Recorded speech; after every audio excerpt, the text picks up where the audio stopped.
Who do I want to be?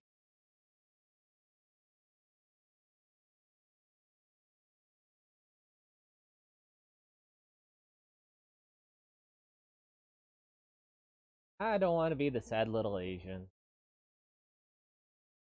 He's a chick anyway.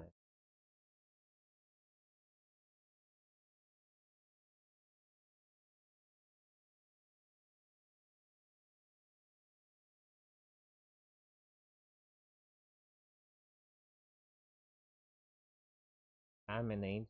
I accept. I am streaming. Could you do the shush? Why are you always lying? Not sure. Can you shut the fuck up?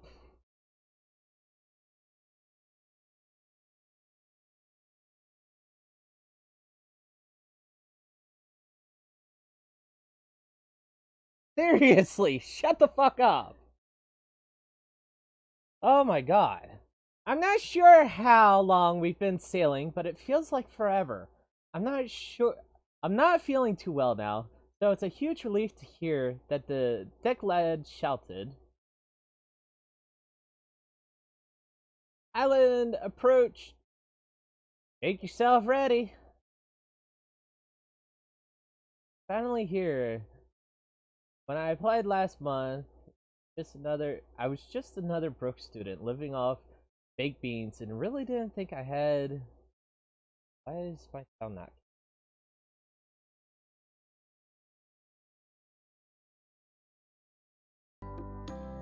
Sound cap.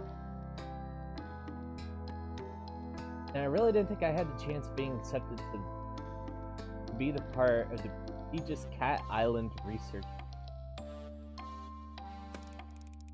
Yet here it is, the little black dot in the distance, grown bigger by the second, is the infamous Cat Island, place I will call home for the next few months.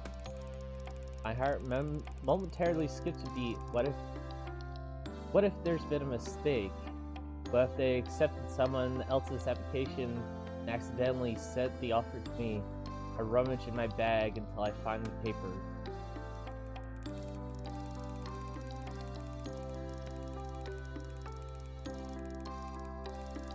Dear LSF, we are pleased to be able to offer you the position of Research Assistant Professor Pauper at the research facility on Cat Island. The position will be for an initial period of 8 weeks. Your contract will be sent separately. We look forward to working with you.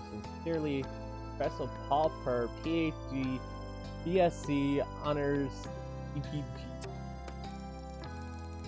No mistake, that's my name. Right there in the top left-hand corner, LSF.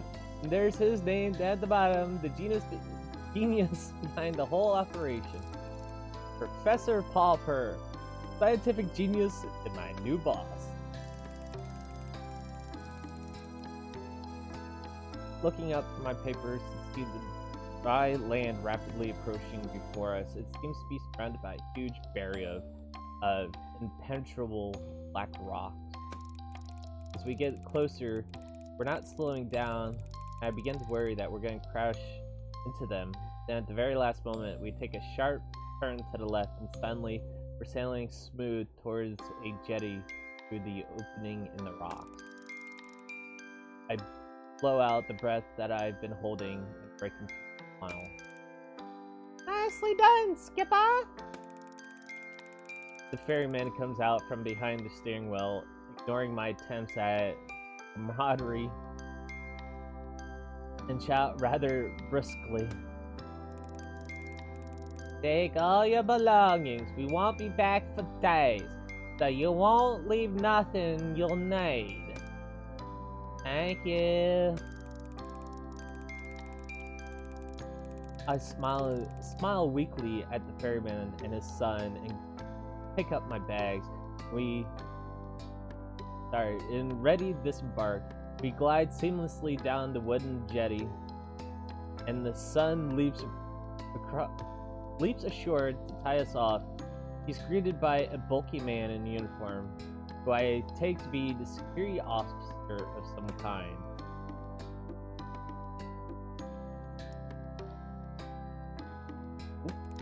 Duh. Caught you a mouse?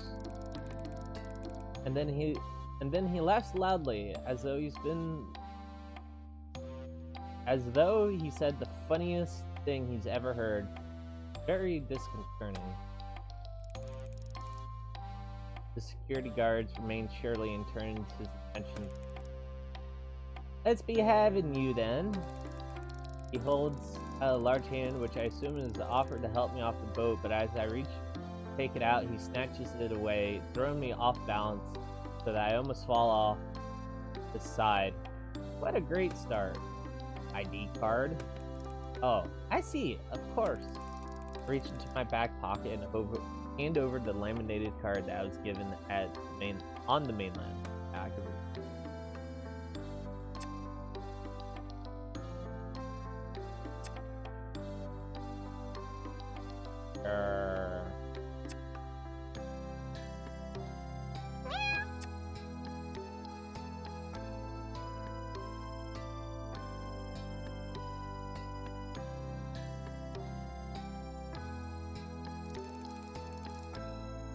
He barely looks at it before strutting off, grunting over his shoulder. This way.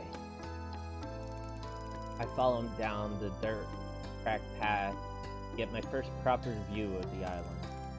Beautiful, lush, and green. I'm already under its spell.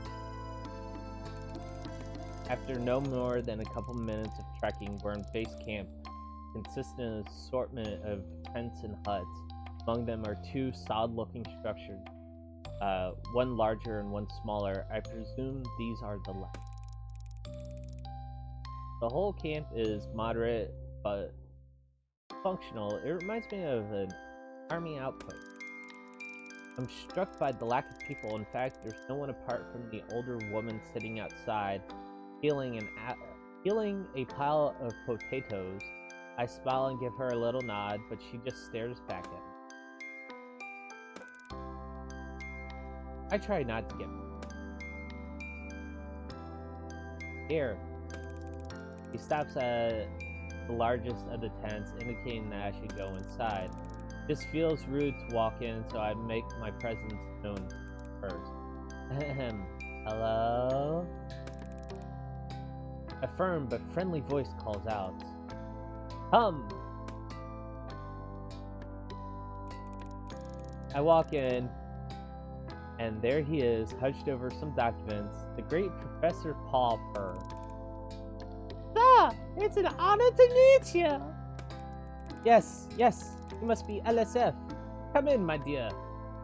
Glad to have you on board. Good journey? Well, long. Yes, indeed, we are rather tucked away here. Let me offer you some refreshments. Water? Coffee? Something stronger, perhaps? Whiskey? Fine, thank you. I'll just have some water if you have one. Be rude to let you drink whiskey on your own. I'd love a cup of tea. Hot on the stove.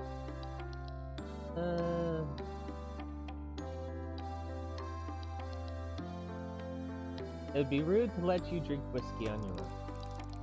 Well, if you're having one, it would be rude to let you drink whiskey on your own. Jolly good. I can tell you and I are gonna be getting along famously. He takes a swig from the bottle and passes it to me. I try not to show off my self-conscious and wow, big work. Relentlessly swipe the neck with my sleeve before taking a modest sip. It will take you a while to find your way around and discover how it all works. So for today, I thought I would just get you kitted out and maybe introduce you to some of the locals, the cats. That is, I believe you have already met most of the human locals.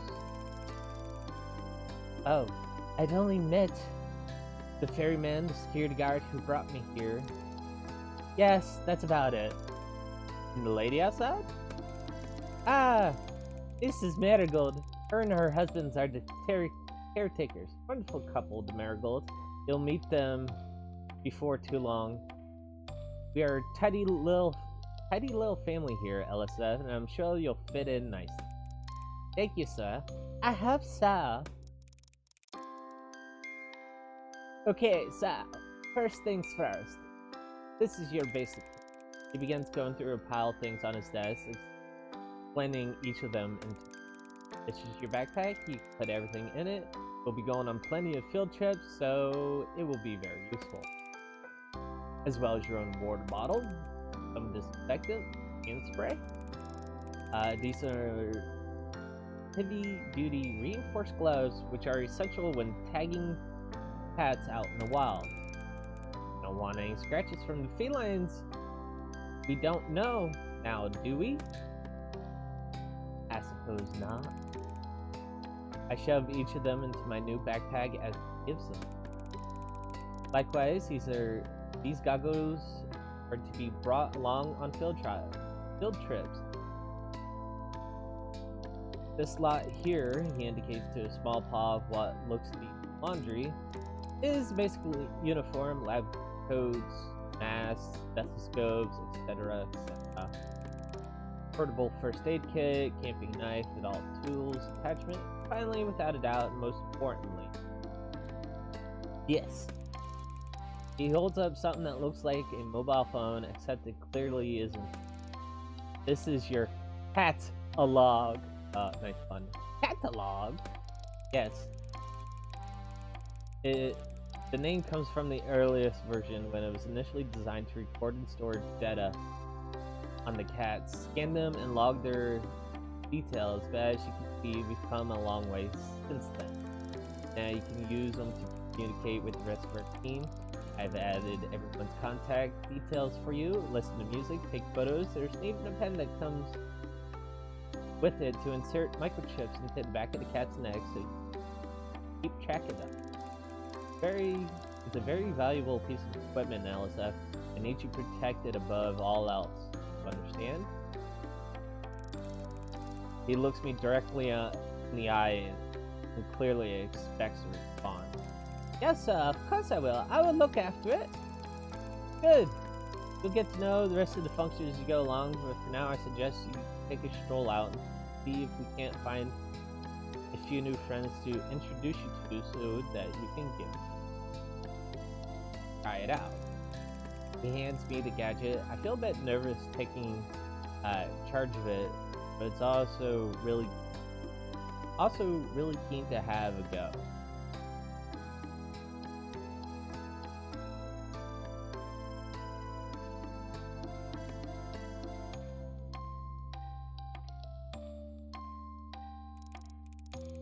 Head down to the beach. Professor explained things. The mixture of terrain on Cat Island seems quite unique, even such a relatively small area. You find forests, mountains, jungles, beaches, woodlands. Most of these different geological and logical zones in one place. Really, it's most remarkable. It certainly is. Even the lack of wildlife in itself is quite remarkable. What do you mean, Professor? Well, simply put, there's a type of force field that surrounds the island, disallowing anything winter. Mean literally anything? Absolutely. No birds, no fish, or creatures of any kind can penetrate. Forgive my lack of intelligence on the subject, but here, Professor lets out a disconcerting laugh, loud laugh. Ah, you see what I mean. Well, there is of course one small break in the invisible wall, and that's where we built the jetty. But let's not get too bogged down in all of this right now. What you need to know that is basically the island shaped like a peanut. He takes a nearby stick and draws a simple map in the sand. This is our end of the island, very known to us now. We've been researching here for years.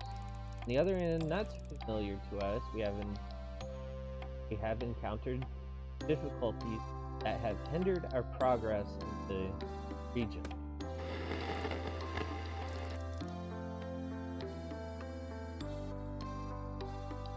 What type of difficulties? Well, not sure. We're not as sure as we would like to be, but what I can tell you is the environment has adverse effects upon humans, producing nausea at the very least. The west, fainting, migraines, possibly nerve damage.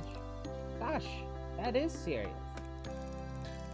As I said, it's best to keep away, but let's not go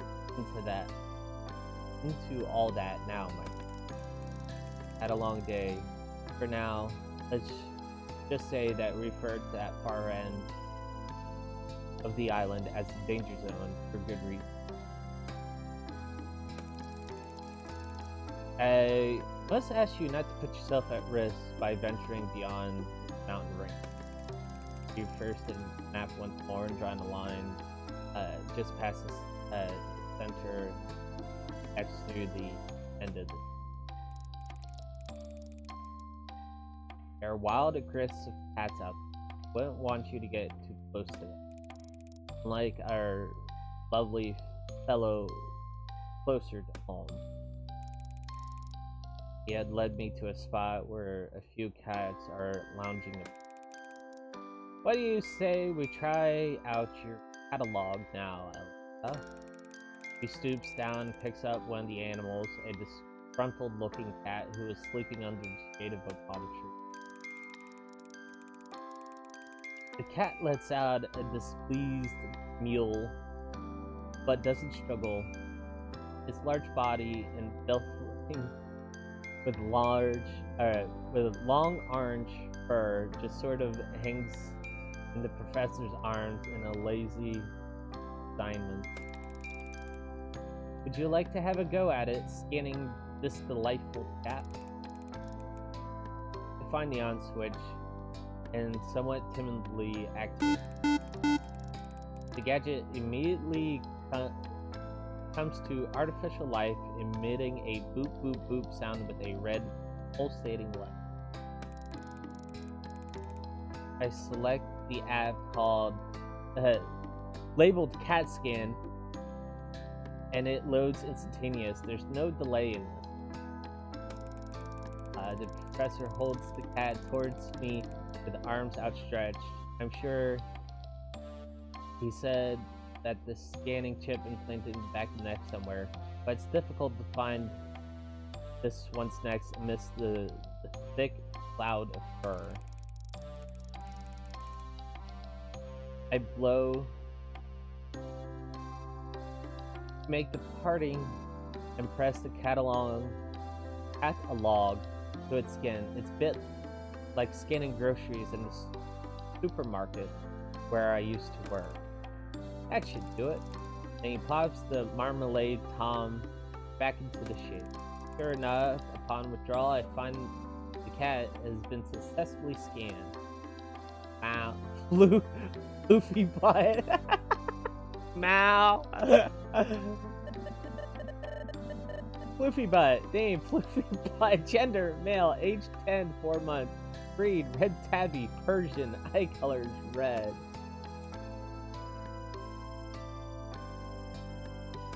Amazing! Clever, isn't it?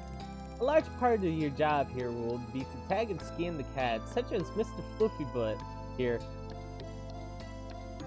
But it looks you'll have no problems at all in all of that.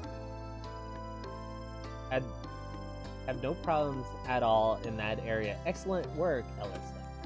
Thank you, sir. I can't wait to get started. Well then, why don't you get a bit more practice with the catalog and scan the rest of them while we're here.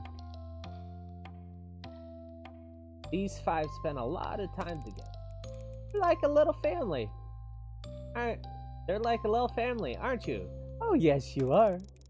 The professor seems to be a genuine cat lover like me. Think we're gonna get along great. Okay, here it goes. No help this time. Professor steps back. The first cat I approach is very friendly and with beautiful calico markings. Come towards me, already purring. Meow. Trixie, such a cute name.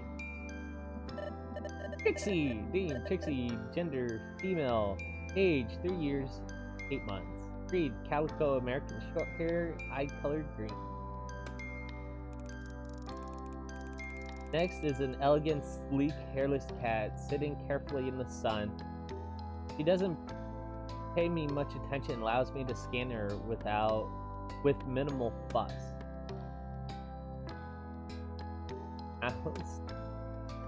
Snooty Booty, name Snooty Booty, gender female, age 11 years 1 month, breed Sphinx, eye color blue.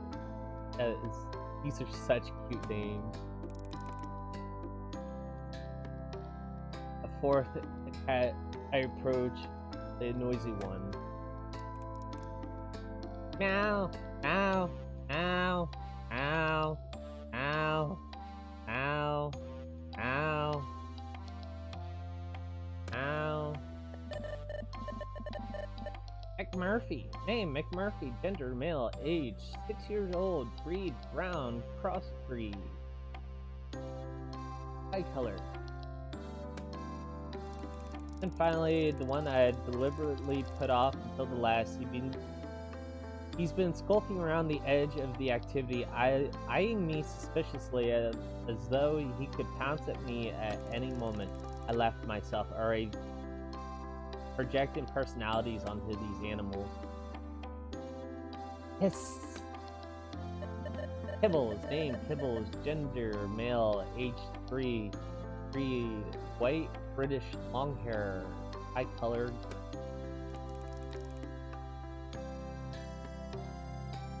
All done! I hope you enjoyed meeting some of the locals. Professor lets out a little laugh. I have a feeling that you'll get to know him quite well in time. Probably enough for your first day, don't you think? Quite a lot to take in. I'm suddenly exhausted and grateful to be heading back to camp.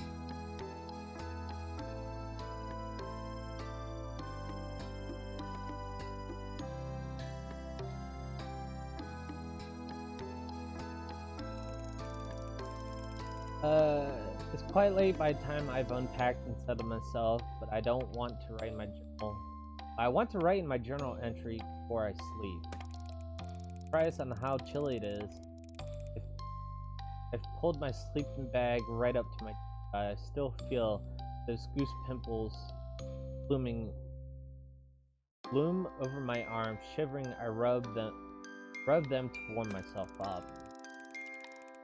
It makes sense to me that this inherent reaction to the cold is what keeps my new feline friends warm to me. My eyelids close, thinking of Cat and the island and the professor. The world around me drifts away as I float up into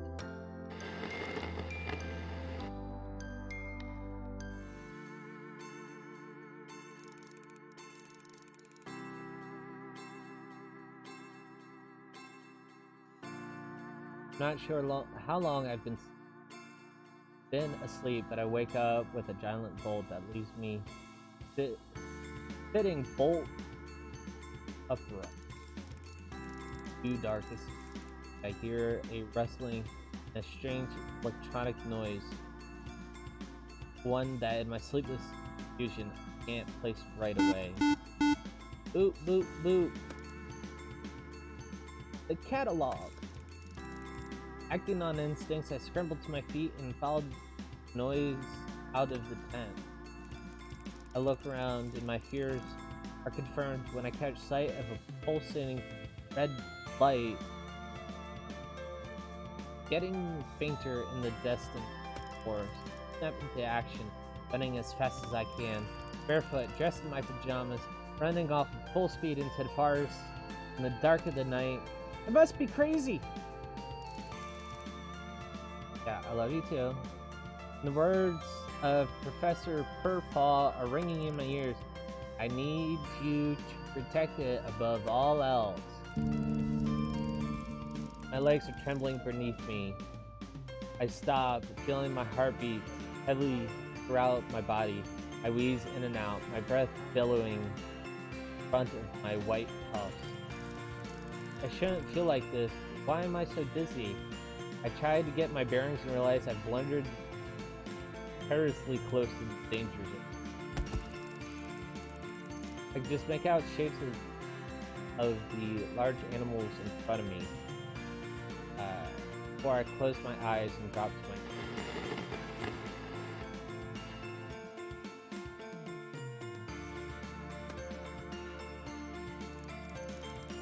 I open my eyes. Calico cat I scanned yesterday sitting in front of me.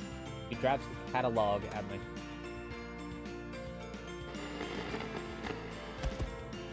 I pass out.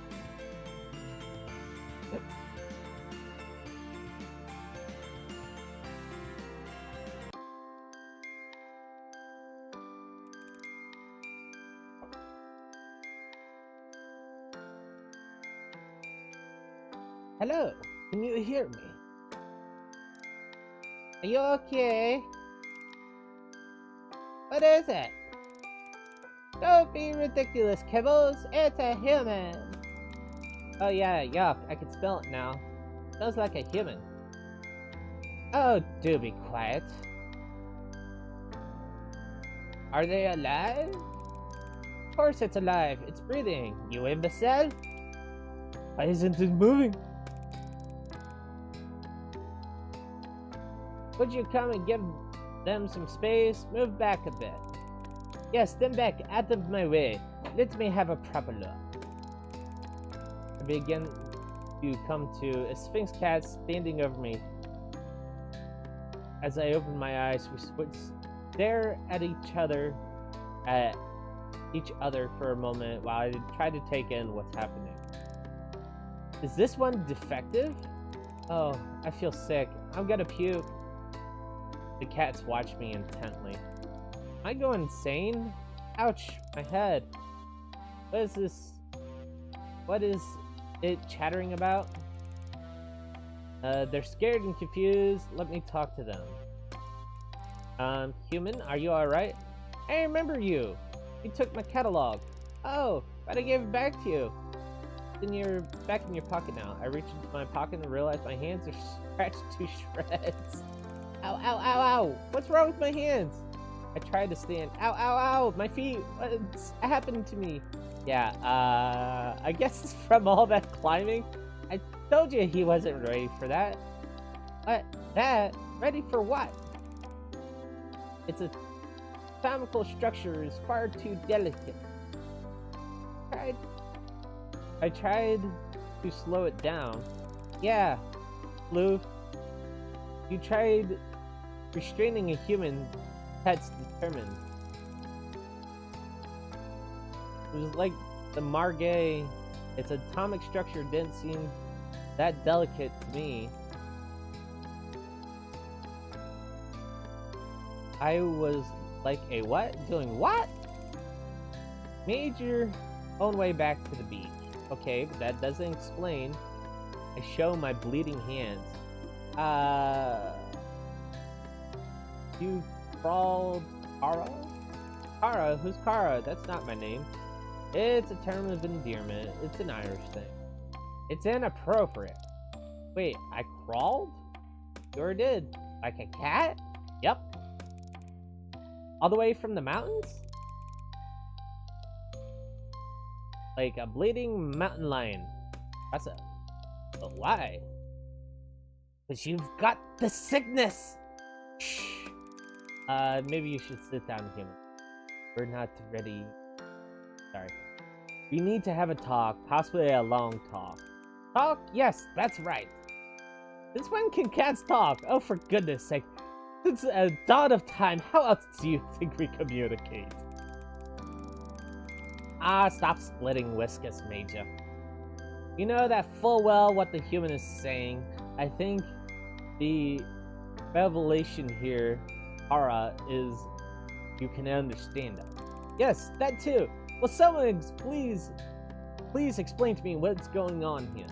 Well, we don't fully understand everything ourselves, but at least we're not At least not all the details of how this works. I think being stood in a forest surrounded by a bunch of talking cats is about as much detail as anybody would want. I agree. And more to the point, we were rather hoping you would be able to help us. You are the scientist, after all. What we do know that is the clock has started ticking. But what do you mean? Well, no easy to say this to you, Kara. You'll be catified.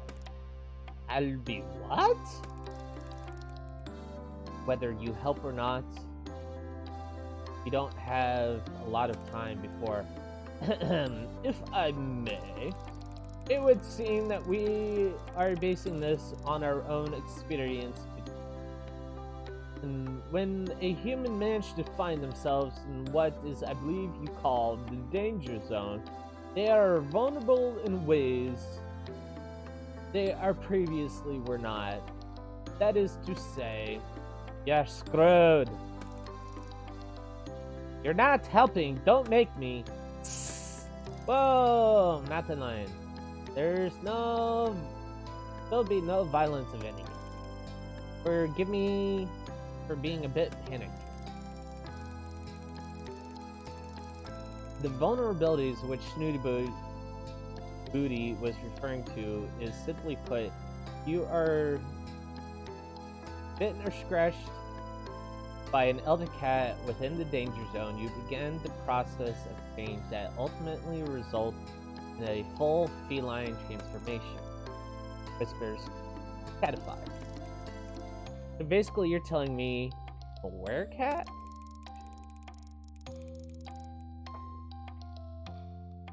I look down, and amongst the scratches of my right hand are two distinct puncture marks. The reality of my situation descends on me like a cold mist. Basically, yes. My head is spinning, too much for me to take in. Take a breath now, Kara. You're not looking to. What? Have I started to change? I feel in my head for ears, for everything seems to be normal. No, it just means that you're looking a bit shaken, understandably so. I take a few steps. I take a few deep, steady breaths and calm myself enough to say, okay, so why, how, what? Give me some data that you've gotten so far. Well, we'll answer anything that we can, but the truth is we have more questions than answers ourselves. So you say you need my help, and what exactly does that entail? Well, finding our friend would be a start. Cat on the island, they're starting to go missing. We don't know what's happening to them, but the body count is rising, and we've hit a wall. A wall of ignorance, maybe. Really, how many times do I have to tell you? The Muellers are to blame. The Muellers? Now, Fluke Butt, there's no need for name calling. Speaking of name calling, I remind you to call me Major, Madam. Look, they can't help the way that they are. It's lack of breeding, you know. Overbreeding, if you ask me. Again, Muellers? They're the elder cats, and they're the elder cats, the island's original. They cannot speak in ways that we can, hence the derogatory term Muellers. And how are they to blame exactly? Well, if I knew that, they wouldn't have been no need for this elaborate kidnapping. It hardly proves to be a roaring success after all. Look, Car, we really know that we're no longer safe on the island, and the elders who live within the danger zone are hostile towards us. Not sure why it's always been that way, but now the cats have been taken. Nowhere is safe. Nowhere is Nowhere else is safe either. Wow. To expect the occasional mishap, we live in an undomesticated world here.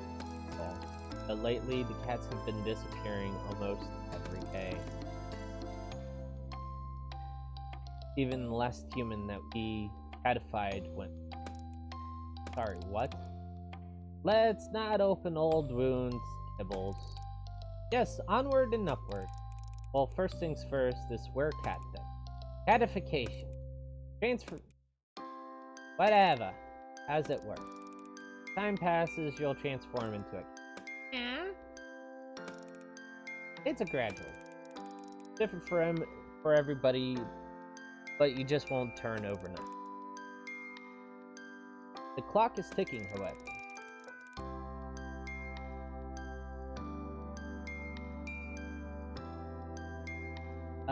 The first side effect of transitioning is being able to understand us, well, some of us. Not the elders, obviously. Not all the domestics either. Then you'll have the new whole heightened sense thing, increased agility, the crazy body hair stuff. Now let's not worry the human with all the details just yet, and I assume that there's an antidote? I'm afraid you're going to be disappointed on that assumption. Hang on. You said that there's someone else that you put in this position? Well, let's hope that you're a better bet than they were. Fortunately, they weren't able to discover an antidote or get our friends back. The fox drop. The fox drop. Drop it.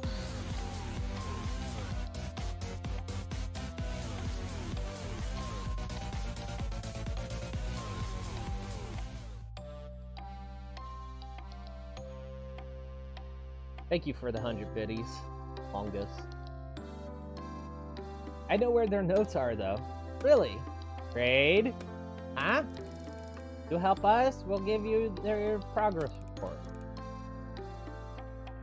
Help the kitties? Don't help the kitties. I'm gonna help the kitties. How much of a choice really is it? Raid not? Okay, fine. So where do I start? Is there anything you can tell me that will help me track down your missing friends? Well, no one listened to sense. Start with the Muellers, and I'll eat my hat if it doesn't end there too. Whispers, don't mind him. He's set in his ways. We have every reason to believe the abductors take place in your part of the island. Yes, nowhere near the danger zone or the elders.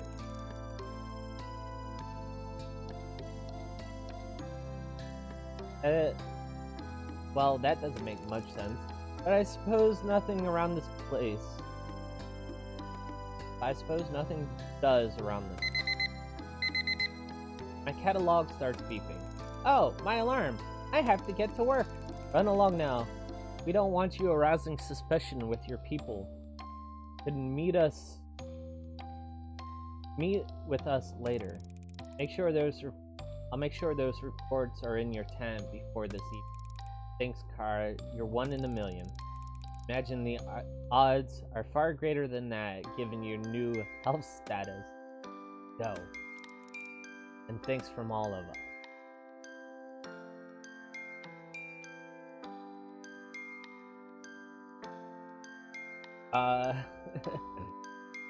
I like on how I have no idea what cat is male and what is female.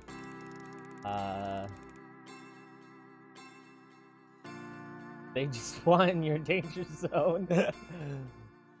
After a rather painful journey, I am grateful to finally limp back into camp. I have just enough time to get myself tidied up for work, and about to peel off my filthy pajamas when I hear my catalog. I have a message, but I can't tell who it's from. It's not any of the context that Professor Palper programs into it. In fact, there's no contact information at all.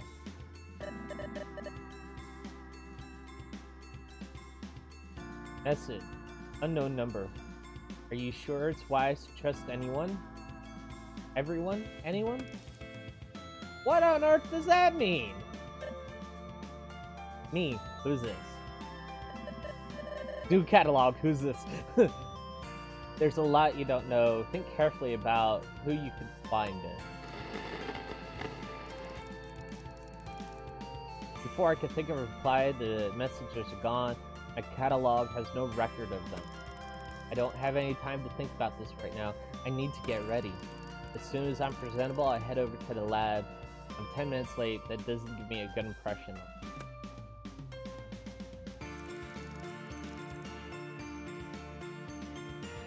Ah, LSF, good to see you. I was beginning to worry.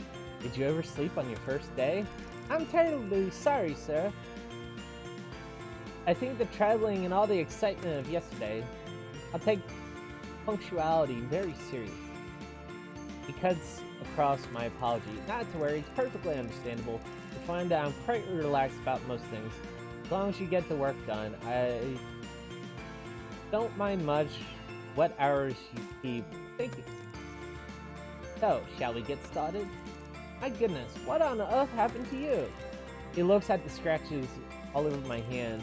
I fell and tried to save myself by grabbing onto a bush. I'm afraid I led you astray last night. Not everyone could take a double malt. How's the head? I decided it's easier to play along. A bit fuzzy, but it won't affect my work. I really oughtn't drink spirits on an empty stomach. We really ought to get those hands sorted out, though. They look pretty nasty. He goes to a tall metal cabinet in the corner and takes out a bottle of cotton wool. He begins clearing and tending my hands as he talks.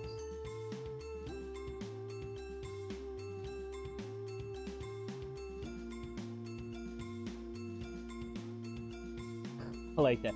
You have urges to climb in a box yet? Knocked over shelves? Crash my damn couch? You say puncture again? Aw, just date him. Oh well.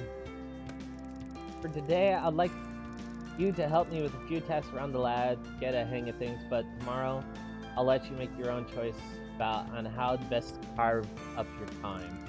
Of course, you're primarily here to carry out your job as my research assistant. However, try to make most of your time on the island. Once your work is complete, we'll be saying goodbye. This is really a once-in-a-lifetime opportunity, so don't waste it all in the lab. I'm spaghetti! Naturally, I need your help around here, but I also like to get your hands dirty with some field work. Make sure you spend some time exploring the island. Beautiful place. There's a lot to see. Take time to get to know the cats, and a wonderful understanding of their behavior is crucial to our research. There's plenty to see and do, however, you must be careful not to overwork yourself. Take regular rest and relaxation. We don't want you to burn yourself out, and I'll try to get the balance right. That's the spirit. So, there you are. Has done a first-class job on my wounds. They ain't even bothering me nearly as much. I spent the rest of the day with the professor, getting to know the various pieces of equipment in the lab, or finding out where everything is and learning some of the basic duties I will be performing keenly.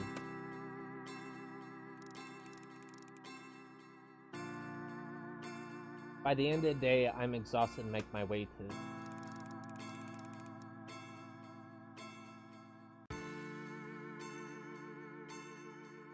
I'm about to flop down on my bed when I see a package poking out from underneath it. It's the report that Kibbles promised to deliver. The cats were right. The previous person that they barely made a start on producing an antidote. I am gutted and worried. What if I can't do any better? Will I just turn into a cat? I decided it's not an option and resolved to get going my own research onto it. My instincts tell me that the cats will be a good starting point. I have a feeling they know a lot more than they're prepared to tell me. I need to gain their trust, see if I can't get them to open up a bit. Sure, I'll make more progress if I focus one at a time. I'm optimistic that one-on-one sharing will provide fruitful, small glimmer of hope. Although I'm not fit for anything, I barely even write my own journal or falling asleep. For the first morning of waking up on the island, I'm so excited to discover what the day will bring. Did I jump straight into lab research? Maybe it would be wise to start investigating a way to help these cats find a cure for myself. Perhaps a good starting point would be to get to know the cats a little bit better on a one-on-one basis.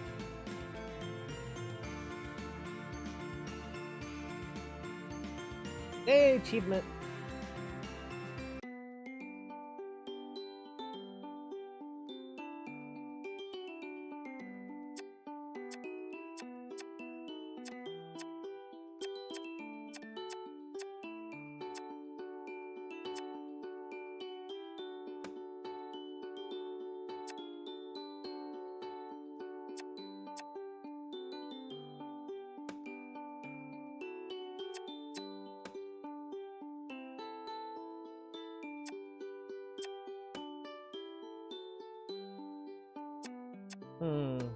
Research 5, cat collection, time to round up some rowdy kitties.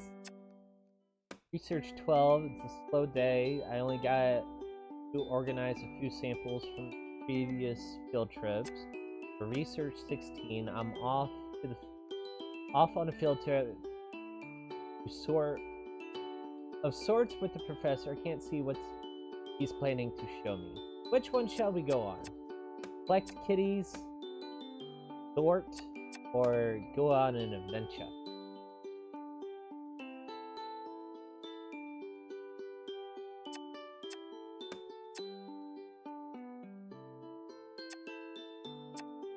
Or we do a little bit of romance.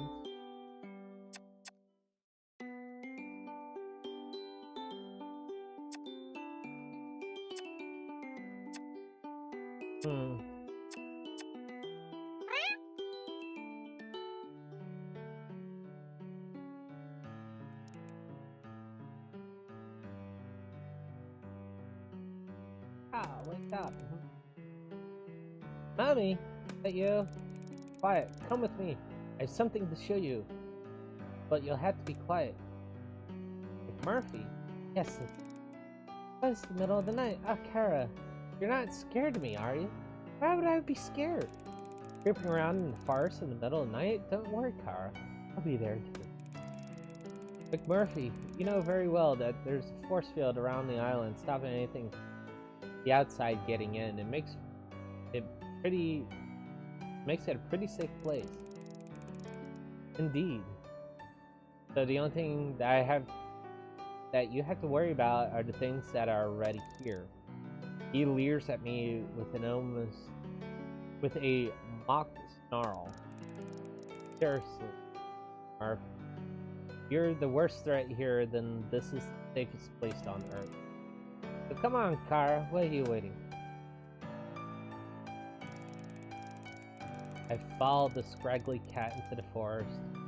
The ground is wet and muddy, and I lose all the footing several times, but McMurray's too determined to notice. Suddenly, he stops dead in his tracks. Here we are. Where's here, Murphy? He ignores my question and starts digging up some mud and leaves on it. Almost got it. Could use a hand, Kara, if you don't mind. Get these leaves out of the way. That's it. Here we are. Okay. Keep digging until there's a fairly deep hole in the ground. My arms and night clothing are covered in mud and leaves. McMurray looks like a bog master. Darkness. Ta-da! Ta-da! Can't you see, Kara? I'm not sure what I'm looking at. I always forget how useless human eyes are in the dark. Just reach in the hole and take out whatever you find. I reluctantly reach into the burrow, feel something hard against my cold hand. I wrap my fingers around it and pull it out. I know the shape, but my eyes can hardly process it. It's a bottle. That's right, Kara. My secret stash no one knows about, not a soul. But I thought I would share with you. I thought we could have a kind of welcome to the island party for two. A secret stash? Is this booze? Murphy lets out a wild laugh. That it is, Kara. You drink alcohol? But you're a cat. That can't be good for your body. It's not good for anybody's, but it does wonders for the soul, to be sure. That's cute. Well, I suppose you're right, Murphy. I guess one little nip can't hurt. That's the spirit. He tries in vain to get some of the mud off of me before giving up and sitting against a tree. A sodden Murphy cuddles up in my lap. It takes a while to uncork the bottle. McMurphy keeps telling me to smash it open, that the little shards of glass will only add to the flavor. But eventually I succeed my way. Pour out a little for McMurphy on a leaf. I subconsciously swig from the bottle, feeling a touch of life. McMurphy, what in heaven's name is this? Now, don't worry about that, Kara. It's not about the taste, it's about the company. I hardly think about the taste. I'm the type of person who usually hang around with. Well, I usually hang around with cats, and they're not exactly what you call my type. I respond by widening my eyes as I take another swig from the bottle. Somehow it tastes less terrible the second time around. I find humans much more interesting. They usually have a lot to say. Present company.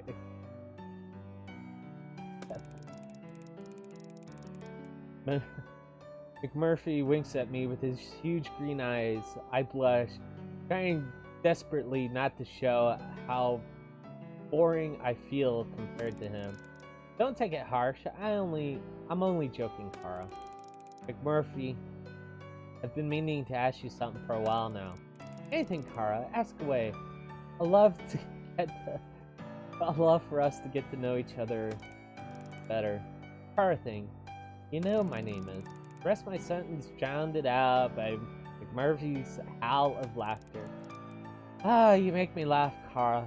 You really do. I know exactly what your name is, LSF. Kara's just like the pet's name, you know? Kara means friendly buddy, amigo. Something my mama used to call people, and I guess it just stuck. It's one of the few things I remember about her, actually. That and her beautiful... Hey, flash me your pearly whites. I smile at McMurphy awkwardly. He bursts into a fit of laughter again. Ah, that's a lovely smile to be sure, but you need to grow into them yet. Could I have a top up over here? I don't know if I feel comfortable giving you more alcohol, McMurphy. I think you had more than enough. In fact, I don't even want to give you any in the first place. Did you know? Did you not know that cats have 9 lives? And you want to waste them all on booze? Then why not? Besides, the night is still young. So I have just begun our conversation. Come on, Kara. We got a lot of chin waggling yet to do. Are you going to pour or not? What should I do? What should I do? Cheers or this is an intro?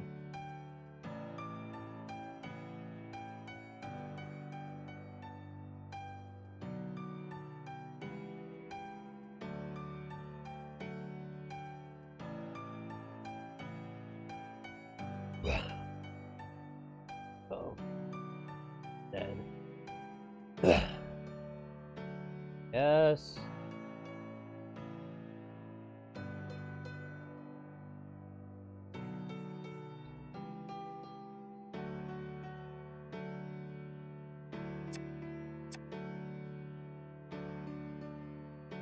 I'm gonna drink. A part of me thinks I ought to be a responsible human out here and cut your alcohol supply, but I believe in true democracy. Would you care to explain that and perhaps pour the drinks as you do? True democracy principle that none shall have the power over the people, cats, whatever. How inspirational. I'll toast to that. Alright, McMurphy, but on your head be it. For the rest of rejected authorities comes the responsibility for bearing consequences of their actions. I pour some more of the suspect liquor into McMurphy's soggy leaf. Dante. I don't know how things work in cat protocol, but on human terms, you are very mature. No, wait, very grown up. Adult. All fiddlesticks. You're over a certain age, and such can take responsibilities for your own choice. I like it. Spoken like a true libertarian. Well, I won't go that far, but I could shake my tail and I feel the vibe. I can't believe I just said that. The stuff is stronger than it looks. My proverbial hat is off. I feel disproportionately pleased that McMurphy paid me a compliment. Hey, Kara, have you ever been in love? Murphy, that's the second leaf gone straight to your head. The cat smiles shyly. And take that as a yes. Are you still with them? Well, I had never been technically with them to begin with. Ouch, well that's definitely their loss. Oh, I don't think so, McMurphy. We never actually met. So you're not saying you're one of those, internet stalker types, are you? Them catfish that Kibbles tell tales of? No, McMurphy. Gosh. It was Bowie, okay? I was in love with David Bowie, you know? Murphy frowns and shakes his furry head. See these eyes so green, I could stare for 1,000 years. Oh. That's a charming siren, but I'm afraid I have no idea what's going on. Oh, come on, McMurphy. Everyone who has known David Bowie is red hair, lots of makeup, one blue eye, one brown eye.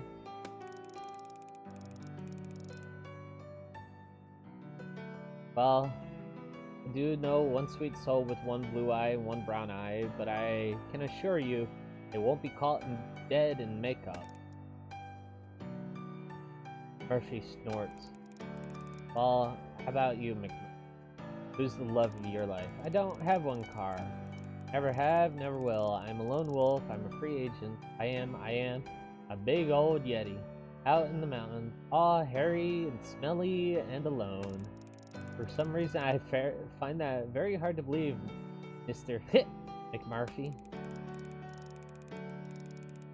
Fine, you're alright. I'm a fool. I'm a lovesick fool. Just had my heart broken more than once, Kara. Each time it hurts more than the last, I tell ya. The thing is, though, Kara, I can't remember a thing about any of them. Any of what? I don't know, Hick. What were you talking about? David Bowie? Ah, that's right. So tell me how the two of you met. McFeefy, I think I'm drunk. Hick. What the hell have we been drinking? Leave me alone. I haven't touched a drop. I think I'm gonna vom.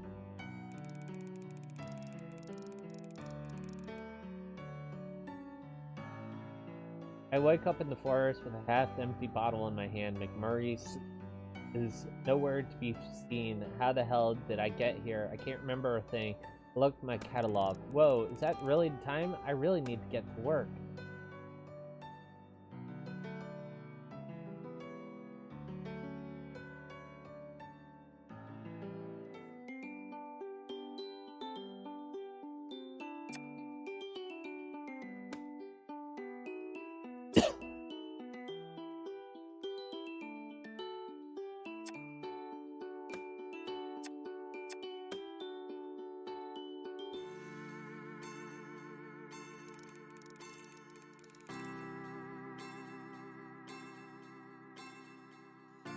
Sunny afternoon. Most of the cats are lazing on the beach. Perfect. Like shooting fish in a barrel. I double-check my supply list. Crates, treats, sedatives, snares, cat trip, and except the cream for myself, I've got everything. I have a sick feeling in my tummy, but I ignore it as best as I can. It's going to be a challenge, but I'm pleased Professor trusting me with some more physical tasks. I walk out into the beach, feeling like the child catcher. I remind myself that I'm doing this for the greater good, even if it makes me unpopular. I set up crates in the unsuspecting location, keep snares hidden behind my back. First, I stroll around, trying to look as casual as possible, whistling a spoon. As I walk, I get closer to one of the smaller cats. I start to stroke her. I want this to be painless as possible. The cat responds to me well. She even starts purring gently. Are you going to come with me? The cat looks at me with a big old wide loving eyes. Come on then. Pick up the cat and carry her to the crate and place her gently inside. Lock it shut, and even though the cat makes no attempt to escape, well, that went better than expected. Maybe it's a good day after all. Emboldened by success, I approach one of the slightly larger cats. Hey matey, shall we get in the basket? Give him a little stroke. He doesn't respond badly, though he doesn't seem particularly interested either. Put my hands on either side of his body, ready to pick him up. He doesn't look too happy about it and growls at me a warning. Hey mister. It's going to be okay. We're just going to take a little trip, okay? As soon as I start to lift, all hell breaks loose. Yelling, hissing, he scratches my arms to ribbons. I try to get him into the basket, but he stretches out. I can't fit him in. Oh, ow, oh no! I know when I'm defeated and I have to let him go. He scampers off in the distance, looking at my ravage. Note to self, wear long sleeves when on cage food.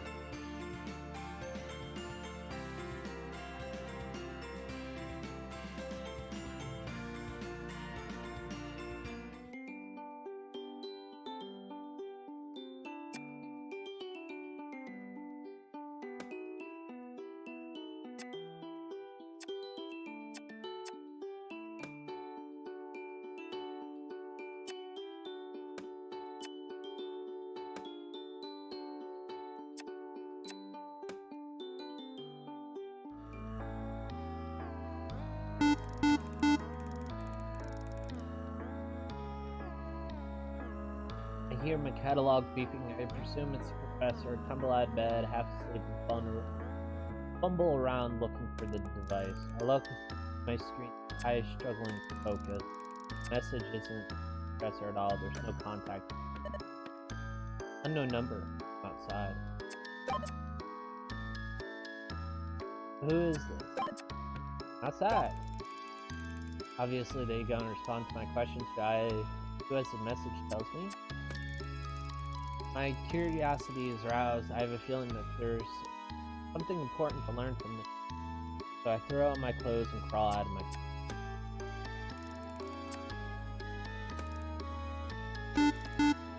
catalog beep. Walk to the edge of the forest. Not gonna tell you any further. Tell me who you are. Walk to the edge of the forest. No. Walk to the edge of the forest. Walk to the edge of the forest. Walk to the edge of the forest. Stop it. By now I've realized I walked to the edge of the forest. At the end of the forest, I see something on the ground and I get close to the small cozy of flowers. I gingerly pick them up and notice that 7 flowers' heads are missing. Follow the petals. And that's when I see a trail of little orange petals, the same color as the bouquet I'm holding. Well, I've come this far, no turning back now. I begin to walk, nervous, so I call out. Hello? No answer. Louder this time. Hello? Hello? Hello?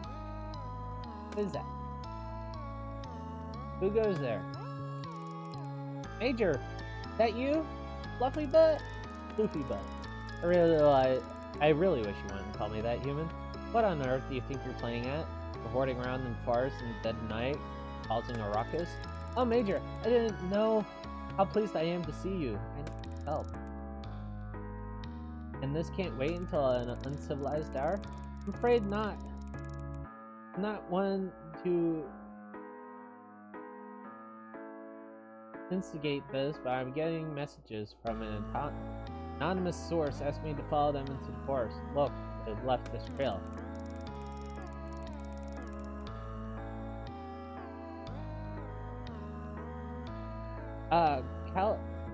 Calendula martilium marigolds, herbs of the sun. They said they represent creativity, though some believe them to be symbol of cruelty.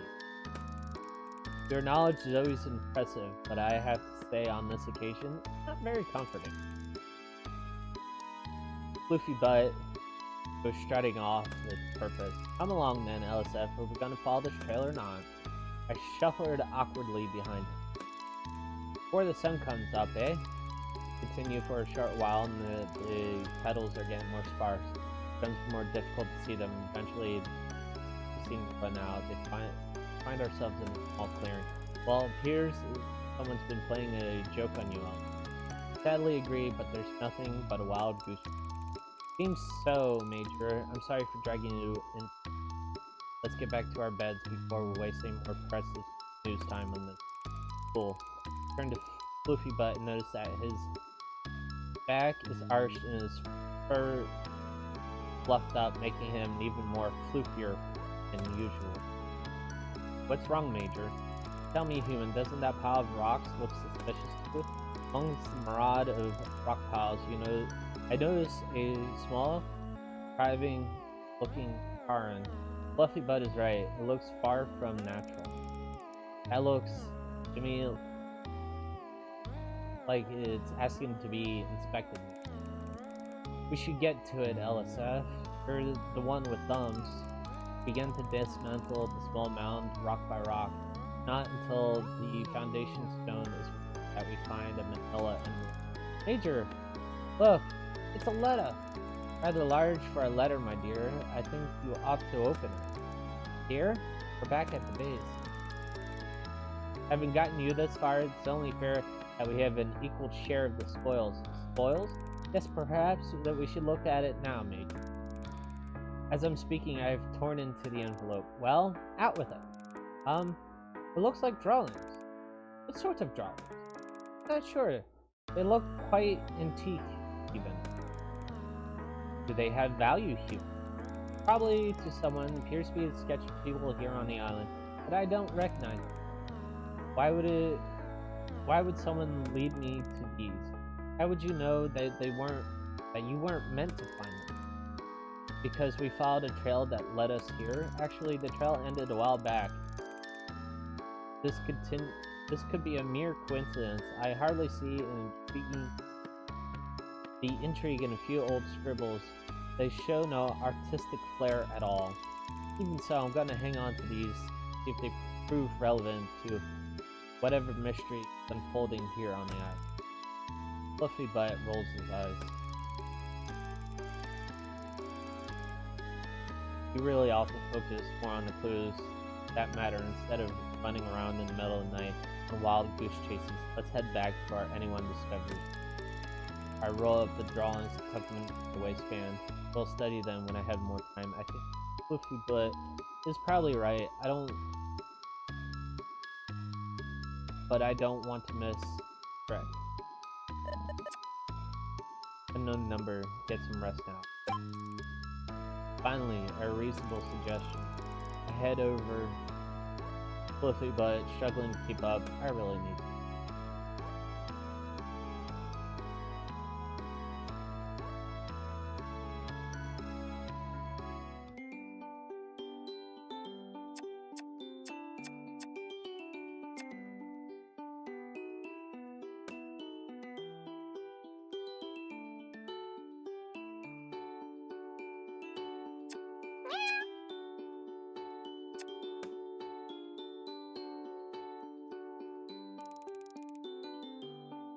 Have a lovely nap, feeling vitalized. Guarantee has been scored. Magic!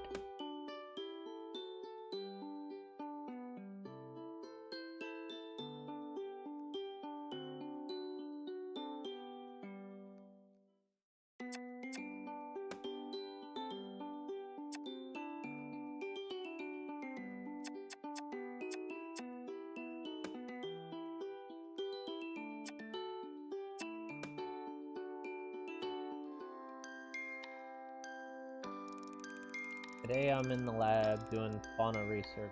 It's not the most exciting job, but if I keep my head down, I can get through it quickly enough. I realize it's just consistent of unpacking new samples of plants and flowers that the professor and I have collected on a forage expedition, log them into the database of organic substance computer. Most of them are commonplace plants that grow abundantly in the forest, but we occasionally come across something more rare, exotic-y. One of the samples I'm looking at today is Salvina Ana Martinium, which is very intriguing indeed. I can't help but speculate that it's been cultivated in the marigold's little greenhouse and then planted to the open ground, distracted momentarily by the clinking of glass, and I turned to see a beautiful manicured paw of a sphinx cat tapping on a beaker, nudging it perilously close to the edge of the counter. Boots, stop that! You're not supposed to be in here! He laughs as if I told a joke. That's a frightfully pretty flower, Halgium incarnum martinium, if I'm not mistaken. You never cease to amaze me, Boots. How on earth do you know that? I make it my business to know about all the rare and valuable works of art. Art? Why not? It's been created like a sculpture or a painting. Marigolds are true artist garden. I wonder if they had something to do with this. It's so unusual, even in the natural swampy habitat, but to have it growing here in the forest is very out of the ordinary. Yes, its properties are extraordinary too, human. Quite new to botanical science, so I probably don't know the half of it. Why don't you fill me in? Although I'm happy to facilitate your learning, human, I simply cannot stay in here a moment longer. The air is too stale. Don't you find? I ignored her sideways glance and upturned. Let's go to the beach and drink some coconut water, and I'll tell you everything. Snoots, I'm not going anywhere until I finish this. Don't be ridiculous. You could tinker about in here anytime, but the sun will be gone in an hour or so. I'm not tinkering, this is my job. If I don't get it done, the professor will want to know why. Then explain to him you had better things to do. Snooty booty. Won't tell you again. If he catches you here, Paul Purr will cage you. Be careful with that flower, human. Doesn't do to inhale that fragrance too deeply. Well, turned to ask why to see her flounce out, knocking over the beaker with a swish of her tail as she does. You did that on purpose, but she is gone, giving me to clear up the broken glass.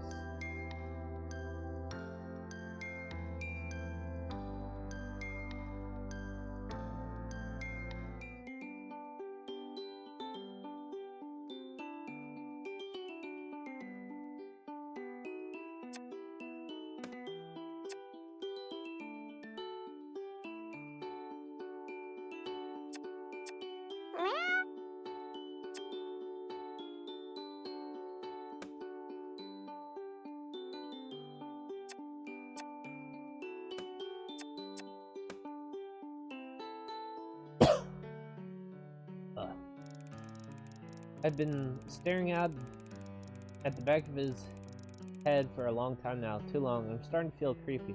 I just don't understand it. All he does there is sitting there in the chair by the docks, eating egg sandwiches and doing crossword puzzles. How does a man like that become a security guard for a place like that? First, I can tell his job consists of greeting the boats to make sure nothing unauthorized gets on or off of it, picking up supply deliveries, and occasionally taking long, lazy laps of the island to make sure everything's secure. Wonder what he knows, the research that goes on here. If anything, he doesn't seem to be interested regardless. I decided it's time to get to know the island bouncer. Join him dock. I sit next to Zane, me on the sand, him in that chair. He's not wearing his big coat. The short sleeve shirt allows me to notice for the first time how surprisingly muscular he is. Never truly thought of him as a security in the bodyguard sense, but now I'm squinting at him sideways, trying not to stare too obvious. I begin to see him in a new light.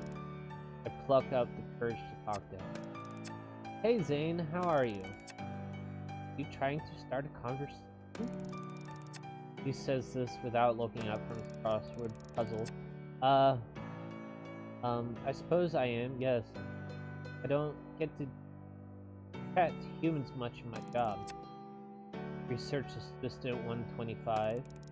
He rolls out the words like he's reading them. But yes, I guess that's me. What does that number stand for anyway? You don't know? He asks monotonously, eyes still glued to his crossword puzzle. No, actually, to be honest, Zane, I don't know much at all. There's a definite lack of intel sharing on the project. Which project would that be? This one? The whole research project that's going on here? Is there more to that one? Depends on who you ask. I just asked you, really. I don't understand your job. I don't need to. I don't care about things I don't need to. What do you care about? Zane looks at me for the first time. You really want to talk, don't you? Well, there's not much else here to do here besides I'm interested in it all, aren't you? My interest concerns of what's for dinner, when's my next my next puzzle book's coming. When is it coming? You get it delivered? Comes with the mail. He's back to not look at me again. The mail? You mean the parcels? And the letters, yeah, the letters. Who would go to the trouble of sending mail all this way out here when we have email? I laugh, but Zane is very serious. It's safer sending mail the old-fashioned way. Email, there's viruses, hackers, worms, cyber terrorists. I get the feeling he's not very tech-savvy. Yeah, but then again, though, anyone can open and read a letter, right? Now, if I'm around, besides, who would suspect that something important to be in a fragrant pink envelope? There's an awkward silence, of course, being my usual social inept self, fight Philip. Need any help with that crossword? I'm pretty good. I can even do cryptic puzzles. The Daily Inquirer. This line gains me a little kudos, but Zane simply ignores me. I decide to just come out and say what's on my mind. I mean, it can't make things any more awkward than they already are. Zane, have you noticed anything strange going on here? Cat's behaving weirdly? Zane suddenly looks up, his eyes locking straight onto mine, unwavering and hard. No, have you? Well, not exactly, but he looks at me proper for the first time since we first met. I've definitely captured his attention, but I'm too nervous to follow through. Just being silly. The lack of human company gets me. He gives me daft ideas, such as staring at me, so he's trying to read my mind. Sometimes when I'm out tagging, I feel like they're playing a game with me, like children, hide and go seek, that kind of thing. Some of those cats may be cleverer than any of us give them credit for. Now it's my turn to be intrigued. In what way? They know when to stay out of the sun. You're going pink. The moment, if there was one, is over. I decide maybe Zane isn't the best person to talk about my... Feeling unwanted and slightly dejected, I decide to head back to stand up, brush the sand off of me. What's a 5-letter word for solitude? Phone. Zane silently scribbles in the book as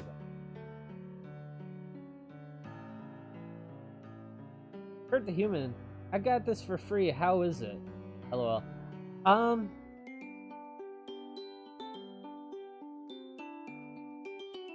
don't know. I kind of like it. A lot of reading though. It's becoming hard on my voice already, and I've only done it for an hour and a half, so.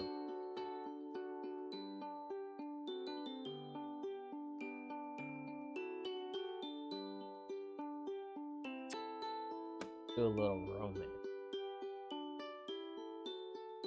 Oh, booty booty.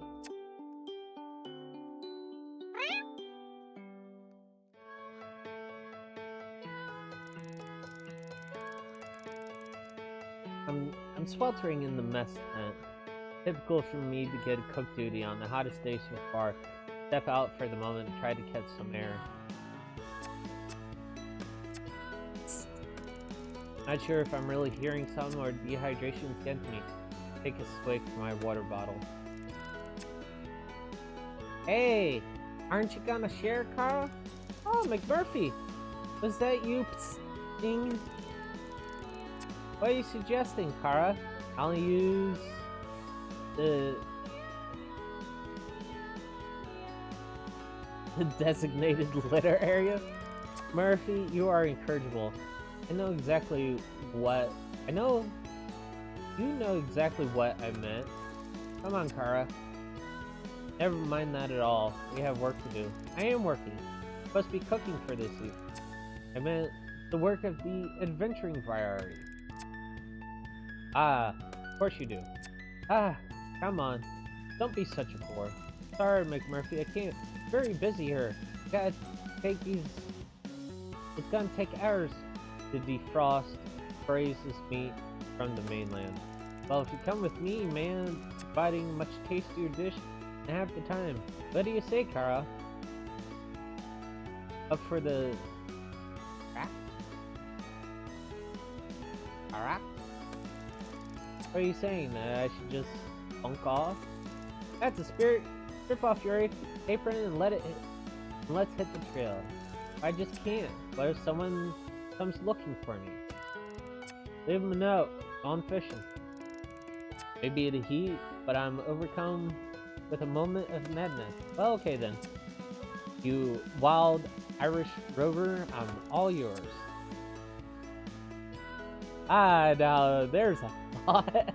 Oh god, that's cool. Before I answer, he's flunking to the thickening forest behind the clay cooking pit. I whip off my apron and follow behind. Wait, Murph, too hot to run. Then we really ought to cool ourselves off, eh? He leads me up to the cliff without a warning, takes a running jump off the edge. I see him fly through the air and watch memorized as he cuts through the water.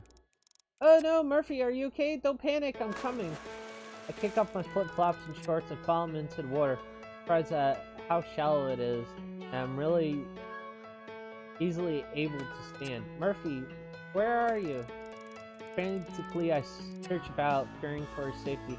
Suddenly feel something brush against my legs, make me scream out loud. What's that?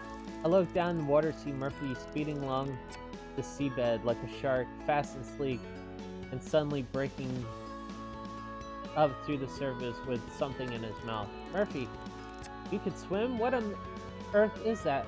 Oh, oh my, it's a fish. I can see him smiling, even with the sprat in the way. You can fish? Fish the fish back in the water.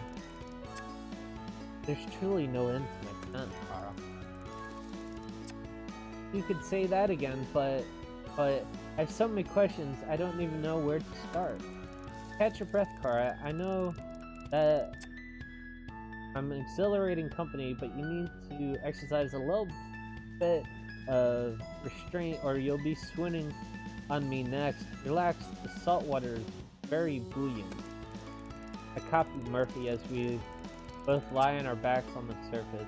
very calm and tranquil. I'm finally able to collect my thoughts, realizing I've not had much clarity in a long time. This is so cool. I know. Trixie took me here first. Called it the Ponder Pool. So, oh, can you all swim then? I thought cats couldn't even fish. My sentence. McMurphy cuts in. It's a common misconception that cats can't swim. As you see, it's another thing that we excel at. So humble too. As Diana Murphy used to say, if you got a trumpet, blow it. What about the fish? Where'd they come from? There's no birds or fish on the island. It's one of the first things that they tell you in orientation. That's just because they don't know. Don't know what. It's better if I show you. Come on, Kara. Follow me. We swim for a while with McMurray leading the way with purpose, and then he stops. Well, notice anything interesting? Well, the water's much cooler, deeper here. Anything else? Can you feel anything? Stand perfectly still for a moment.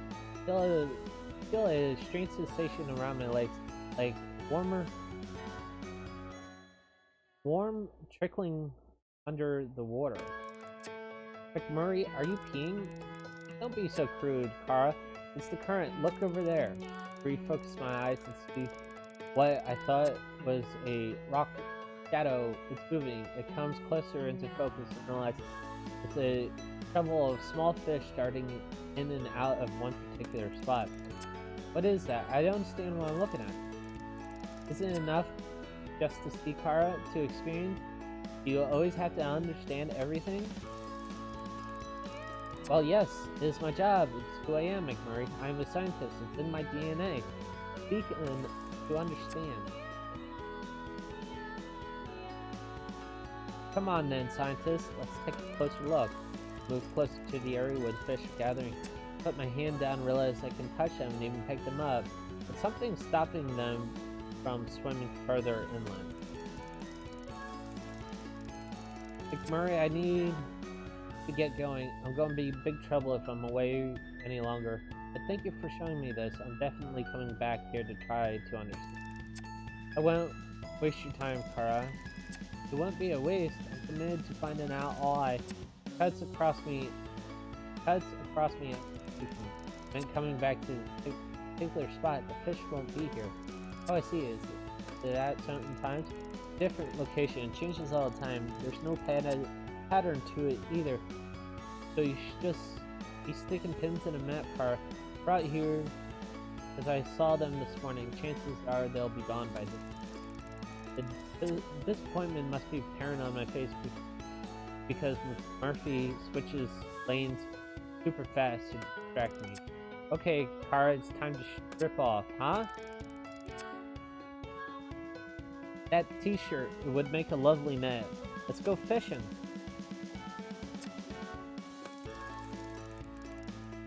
Go fishing. I whip off my top and use it as a net to scoop as many fish as possible. Quite effective. Great idea, Murph. Now you can wrestle up tasty fish supper in no time. You get to enjoy my company for an extra hour. Win-win, Kara. Okay, so now I have a little challenge for you. That car is music to my ears. There's little I like more than a gauntlet thrown. Well, it's hardly a gauntlet, more of a brain piece. How am I going to explain to the rest of my team this bountiful ocean offering? Why tell them anything at all? Because they're going to notice that we're eating something that wasn't on the delivery list or the menu rota and tastes way too fresh for something recently defrosted. You worry far too much about that. About things that really don't matter, Kara. I know he's right. I could be loosened up a little bit, but it's a pretty big dilemma, really. Maybe I ought to tell Professor Palper about this. What's the harm? Frank stops splashing and looks me squarely in the eyes. There would be harm, Kara. Trust me on that. Obviously, I don't mean to tell them about you or anything that would endanger any of us. It's just I noticed that this shovel of fish, and I took some, and you really think that you can mention a phenomenon like this, that'd be the end of it? That he wouldn't start putting all manners of investigation on corrupting the place? You're a tough knave, my friend. Feeling myself blushing and again, I am being a bit knave, but I don't like the thought of lying. So what do you suggest then, if you know so much about everything? Give me a plausible story and I'll follow through. Murphy lets out a wild howl, splashes water at me. Now that's what I like to hear. Good and tentative daredevil. I splash back and forth, and the furious water fight ensues, making such a ruckus I'm amazed no one comes to check on what's going on. After a good 10 minutes of laughter and play, we run out of steam to flow brilliant warm water. Let's hear it then, Oz. What's my covers? There's a very simple case of brazen bluffing. Okay? Make a simple but delicious meal. If any should ask where the fish came from, shrug your shoulder and ask the same question. It's all in the poker face. You remain completely impassive and ask the same question. Yeah, I wonder that too. Where did the fish come from? They're delicious. Really? Trust me, Kara. Pet who is favored risking one of his 9. The simpler you keep it, the more they buy it. If you ask where you got it from, you tell them from the fridge. Simple. I feel quite giddy at the prospect of getting away with the ruse. Okay, Murph, gather the supper. We have abundant no time. I haul my catch back to the kitchen in time to make a tasty dinner. Tasty meal for everyone. A little extra for my feline pals.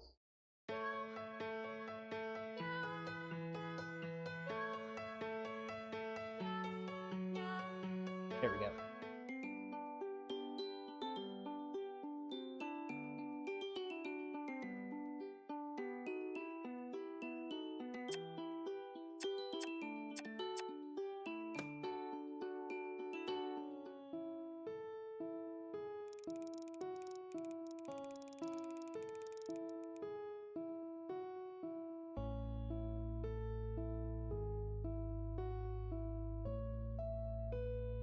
I sit in the position of Professor Pauper taught me, legs crossed, back straight, wrists resting lightly on my knees, fingers firm in loose circles, my forefingers and thumbs touching gently.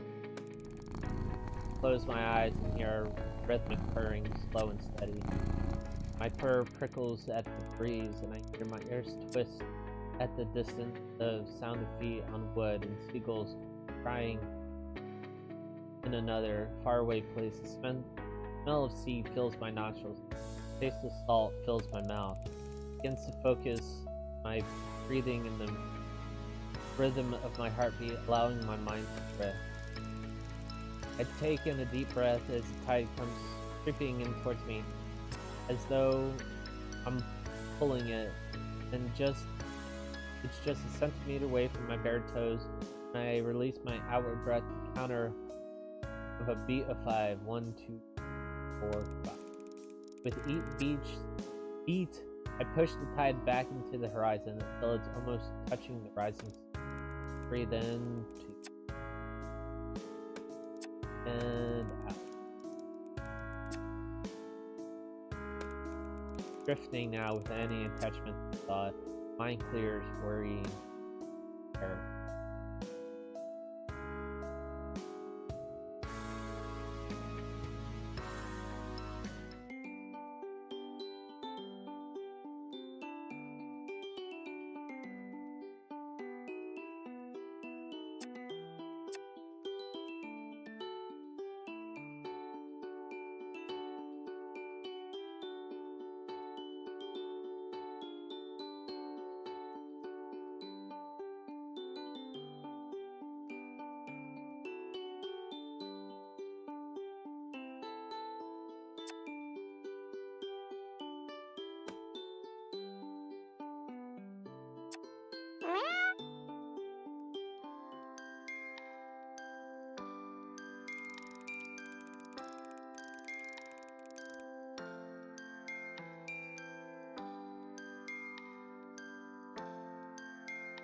It's too beautiful a day to be slaving in a hot lab, so when Murphy invited me for a stroll, it was easy to say yes.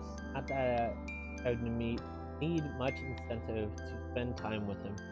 Very engaging.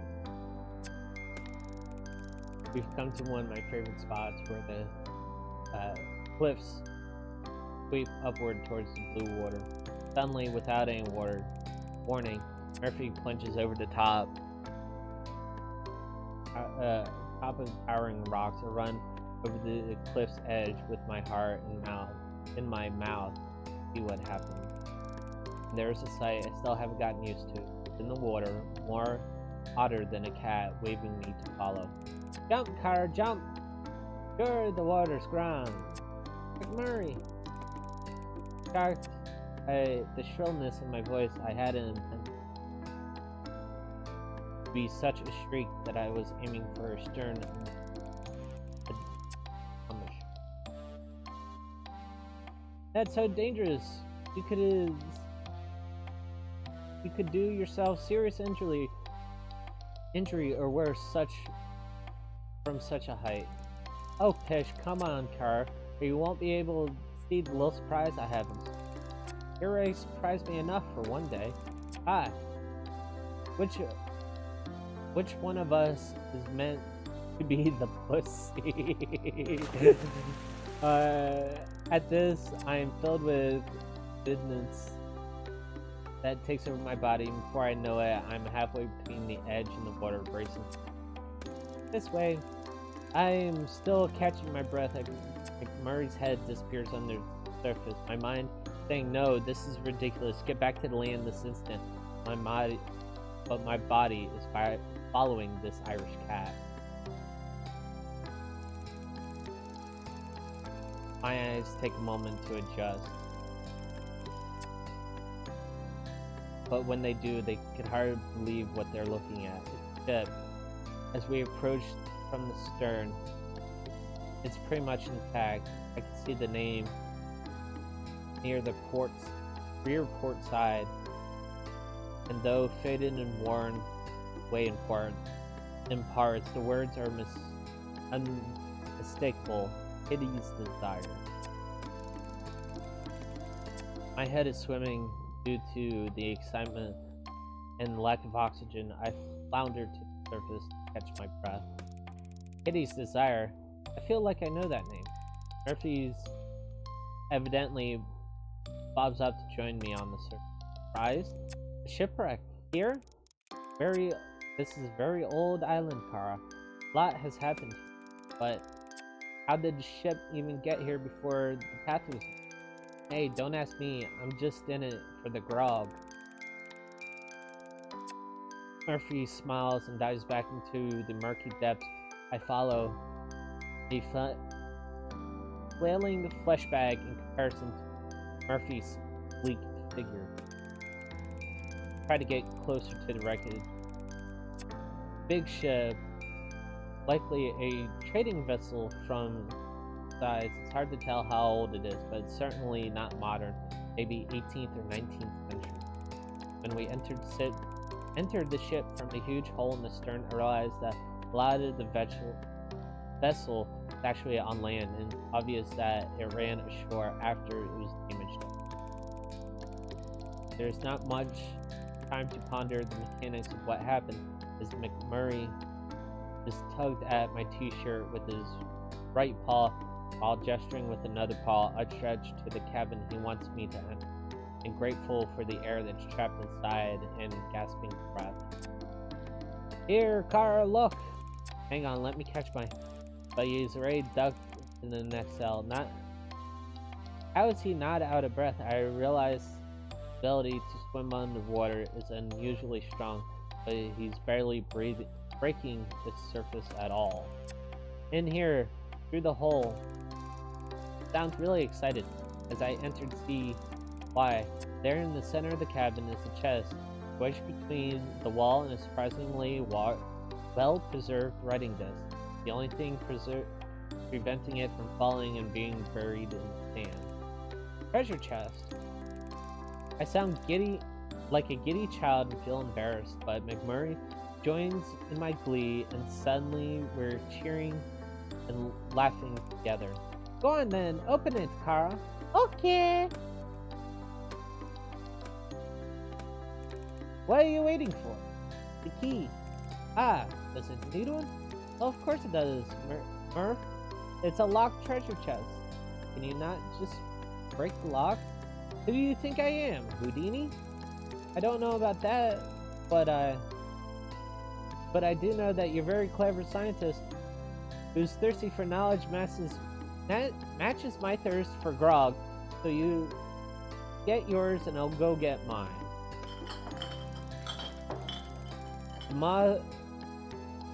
Moggy grins before starting to the next cabin, where I hear the familiar clinking of bottles shortly after. I decide to try the lock anyway while McMurphy is getting his. I look around for anything I can use the lever with, and I am disappointed. Everything except the chest, the desk must have been washed away a long time ago.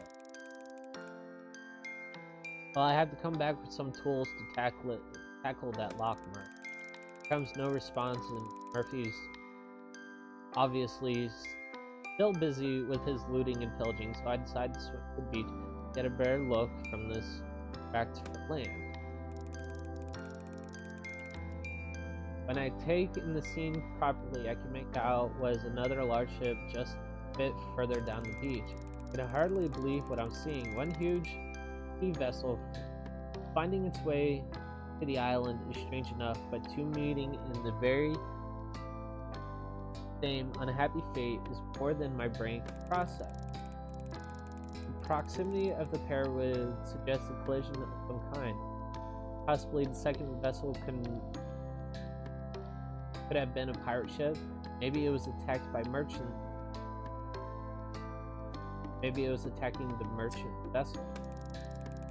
I get the feeling like I'm looking at the conclusion of a very intense story.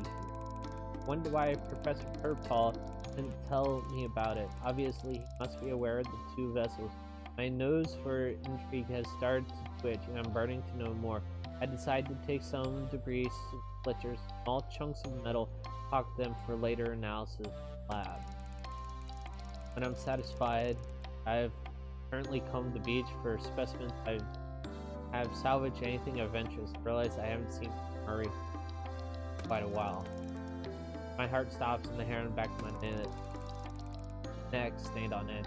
How could I have been so wrapped in my work that I neglected to keep an eye on my friend? Murray? I met with silence and still water. I run back to Kitty's desire, my heart thumping in my chest. McMurphy! Jump in the sea and swim back to the stern of the ship, where it doesn't seem to be any life here.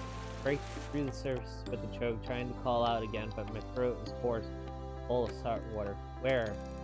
Catch sight of a shadow out of the corner of my eye, crawling along the seabed.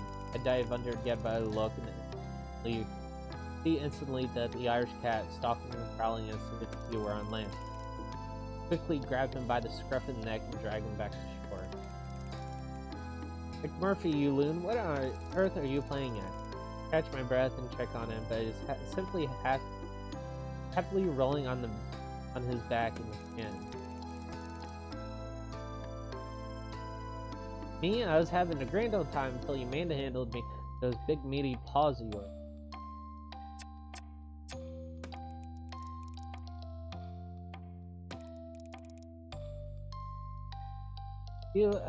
Calm down, Kara. It looks like you're going to pop. Been under the water for ages. I didn't see you come up for air once. I've been blessed with fantastic breathing apparatus. But I didn't know that, did I? You were worried about me? Oh, Kara. Now that's very touching indeed. I felt like a damsel in distress and rescued by a charming... Didn't allow him to finish that sentence. You may think you're very clever and funny, but let me assure you that no one else here is laughing. Jump off a cliff without warning, drinking while you're swimming? Not very clever at all. Wasn't drinking while swimming, that would be impossible. I know, I've tried. I am more cross than I am more cross. More cross I am, it seems more amusing McMurphy finds it. May not realize it, mister, but I have a duty of care toward you, all of you cats. If something happened to me, so if something happened to me, you are afraid you'll get into trouble? Aw. And there was me thinking of how you cared because you liked me. He's deliberately turning this around and infuriating me further. Stop being so manipulative. You know how much I care for you. Of course I do. But I can't be tricked. But you can't be very tricky too, you know. Shall we open this? Reaches back over to the bottle of grog he has taken from the rack. You look like you used something to take the edge off. No, McMurphy, I don't want any of that. Thank you. So what is it that you do want, Carl? He flashes me a rabbit friend. Sure, I can do it. I want you to stop being so reckless. Give me a heart attack.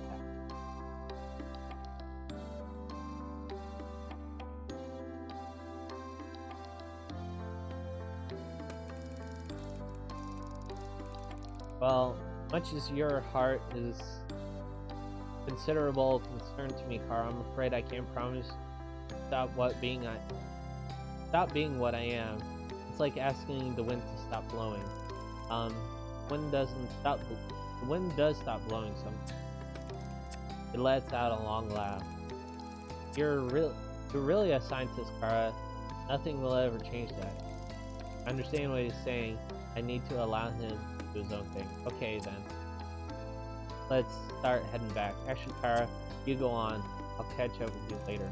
He winks, and I am no doubt as to what he's going to do for the rest of the day.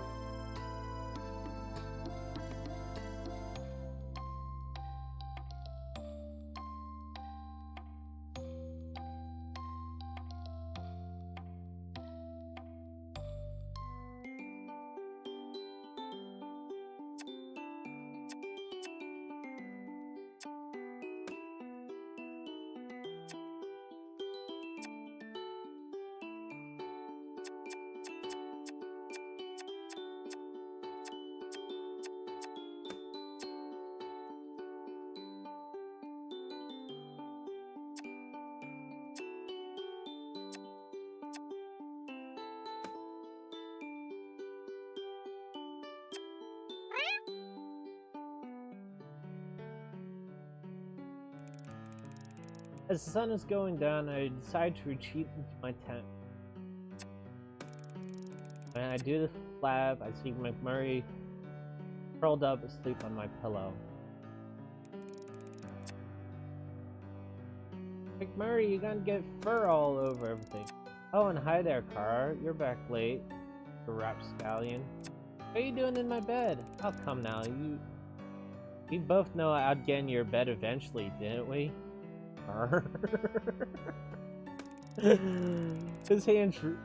My hand reaches for the spray bottle, but McMurray throws his paw up, defensively. I am an unarmed cat, Kara. I usually come to give you something for good behavior. Don't make me send it back now. Give me something. What?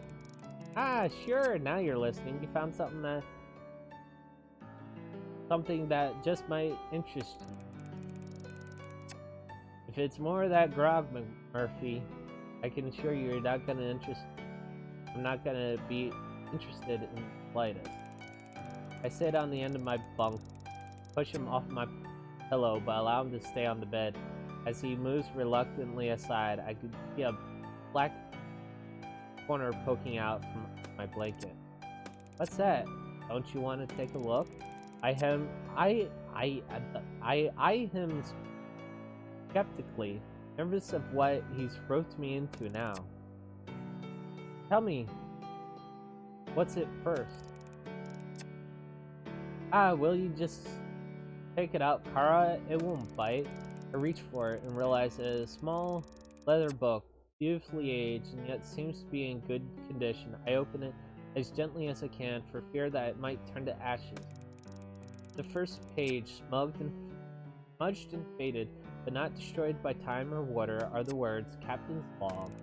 I can't stop myself from gasping out loud. Oh, Murph, how did you find this? There's a lot you can find at the bottom of a bottle or 12. Are you impressed? Impressed, speechless. I could kiss your furry head. Well, don't let me stand in the way of you and your passion.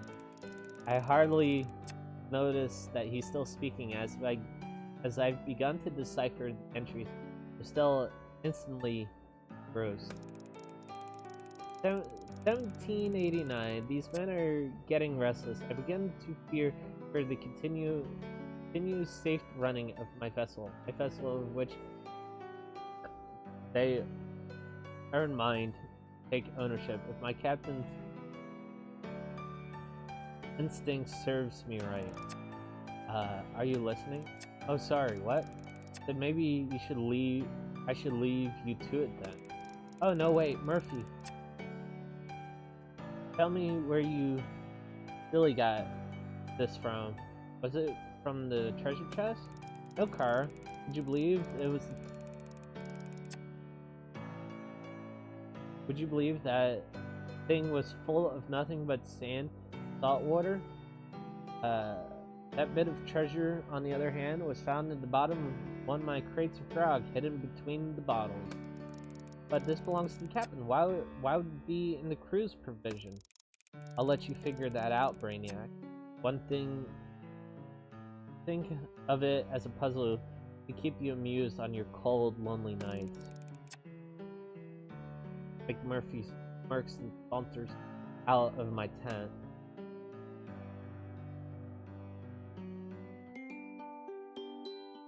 Yes! New unlock, Recon 15, cool.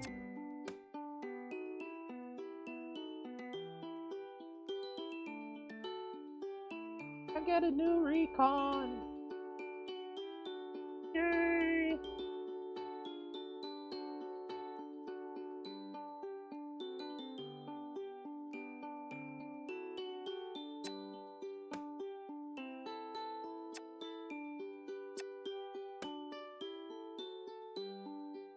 Murphy's document.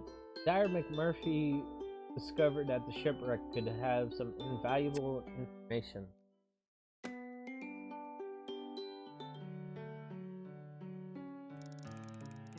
The book McMurphy gave to me is sitting on my lap. I wonder what a pirate diary is doing on this island. Maybe there's some more.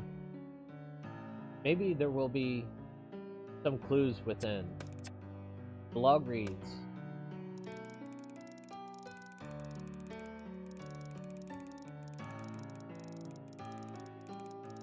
I felt an almighty crash, then silence and stillness everywhere. It took a few seconds to gather my thoughts and understand what had happened here. If it would ever really been possible to understand this godforsaken place and how we got so far off course to reach here. But in that moment, immediately after we hit the rocks, we knew two things. I was alive, we were on land. I felt very grateful. It felt like a chance at survival, and I was determined to grasp it. I felt my legs intact, thank God, and began to crawl over the slate and shingles, which seems to stretch upward for eternity. What type of place was this? Dark was falling fast, but I need to make sure that we would be safe in this unexplored terrain. Who knew what would be happening during the long night, what creatures may bring, even what strange meteorological anomalies. Looking at the sky, we felt anything was possible. We ought to be prepared. We had to work fast as I assembled the men, ragtag though we were, some kind of orderly unit, into hopes that a familiarity of discipline would raise morale. We were all tired, cold, and hungry. Some of us needed medical. This was not going to be easy, but it was what I trained for.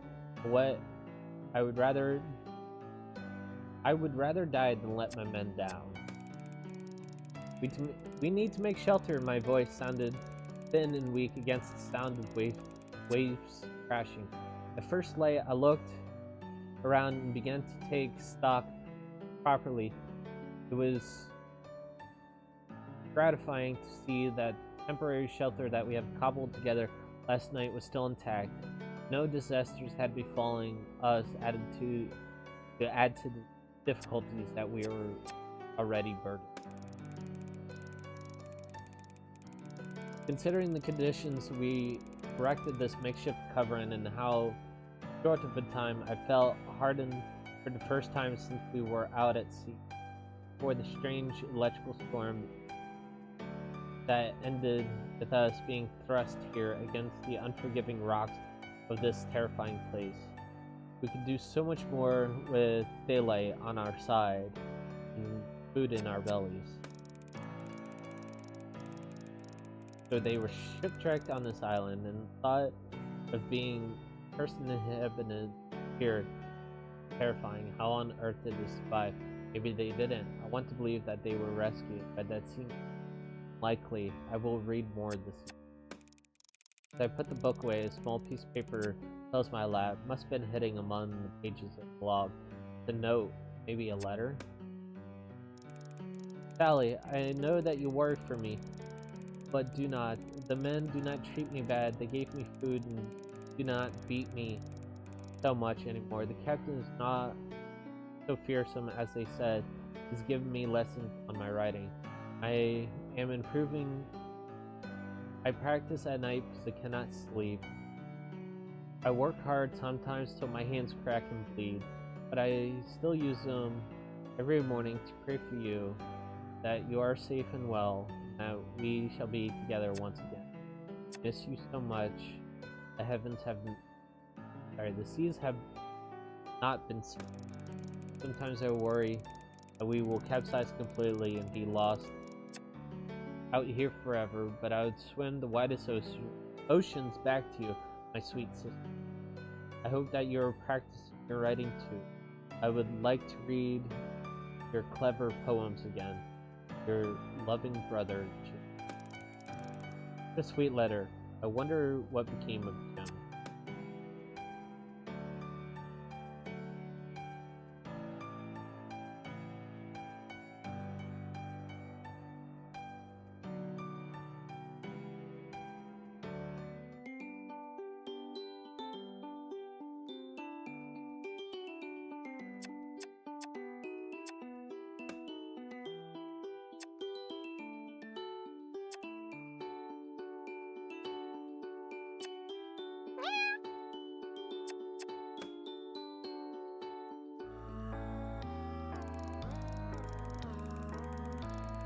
I'm in my class at university. The tutor is late.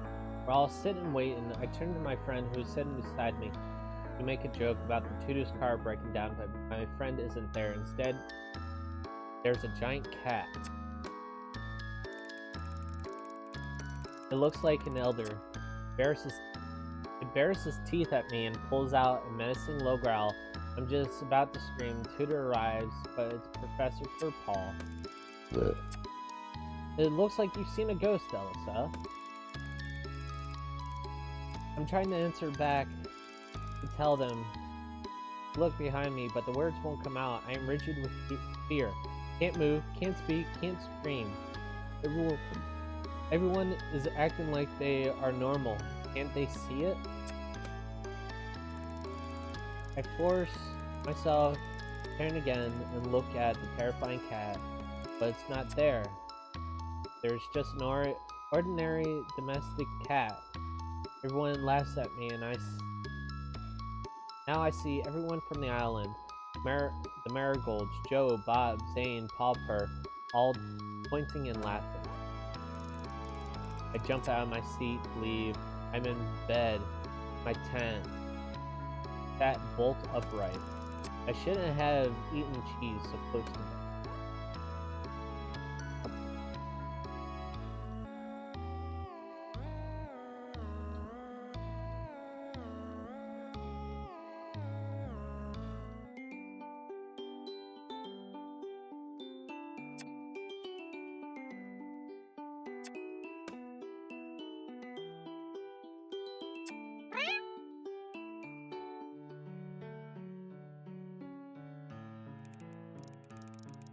Look at that star, and now take yourself 1,000 miles beyond it.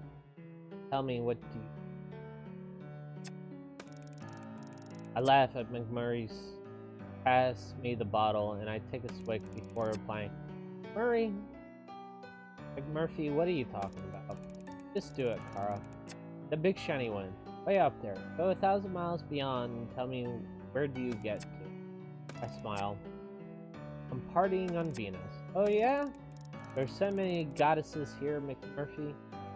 They're all naked. You should see this. The laughing stops, or maybe it was only in my head. To begin with, I look down at the fluffy cat, who seems far from his unusual self. You okay, kitty cat? I think there's a big pub up in that sky. Murphy grins and closes his eyes. And there I am, my big human toes, warming by the fireplace, my long hair in the same golden colors of ale I have in my man hand. They're singing lots of it. There's people dancing all around. We can't find the space to dance on the floor, dancing on the tables, naturally. There's an old sky pirate in the corner telling his stories to anyone who will listen for the time he sailed to Jupiter or Mars. And you're there too, of course. You're sat right next to me, where we have unlimited drinks because we're famous in these parts. We're practically royalty. Ale, stout, beer, whiskey too, they just keep coming. When it gets dark, the place is quiet. We sneak out back to the beer garden. There's a clear view of Earth. We're just sitting. From where we're just sitting, we don't miss it. Murphy spits. Talk about adventures and how we set off to the same island and how the ship became airborne. We talk about and how we fought big-breasted, thirsty alien wenches of the Emerald Stars, and how we charmed our way out of Space Slug's lair. I reckon we have a lot of fun. Of course, you won't be able to keep your paws off me. You're begging for a kiss, and I'll be saying, "Now, Kara, I'm not a piece of meat, you know." You'll be saying, "Oh, McMurphy, please, just one of your world-famous kisses of the fancy French kind." And he says, "Please, Kara, control yourself." I start snickering again. What are you laughing at? Yo? Are you trying to say that you would be all over me if I was a human? Of course I would. Ouch. Now don't be. You're the one begging me for a kiss. What on earth gives you that idea?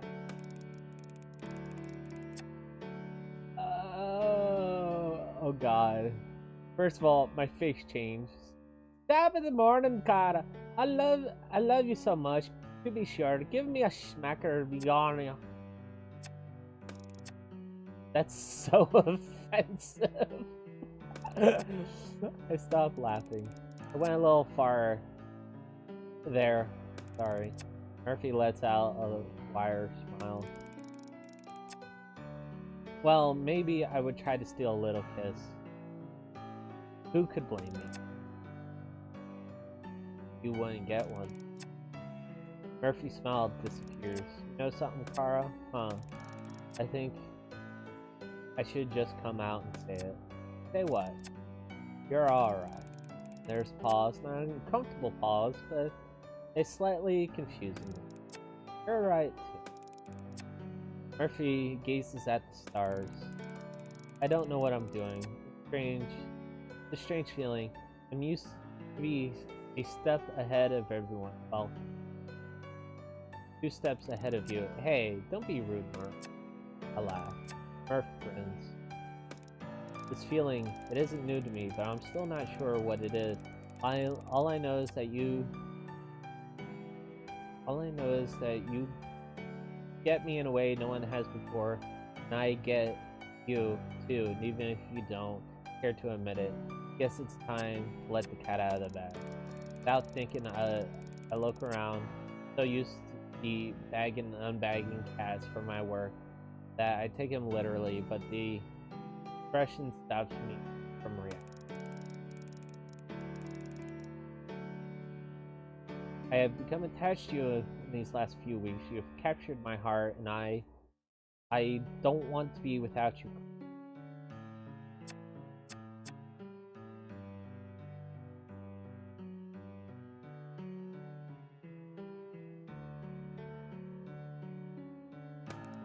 Wow, I wasn't expecting that, Murphy. I haven't had so much fun, felt so free, or been so happy as the time that I've spent with you. I don't think I'd care to be without you either. You have my heart. To my surprise, Murphy looks visibly relieved. Well, Kara, I look forward to many more adventures. Oh!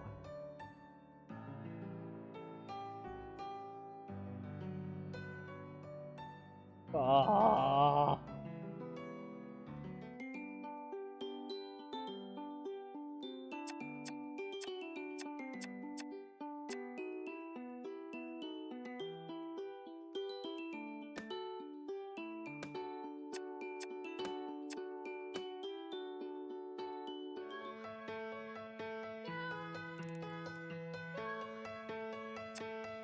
Now, let me see. Is that everything I need? I referred to my mom's recipe. Nana's original granola. Amendment by Mum.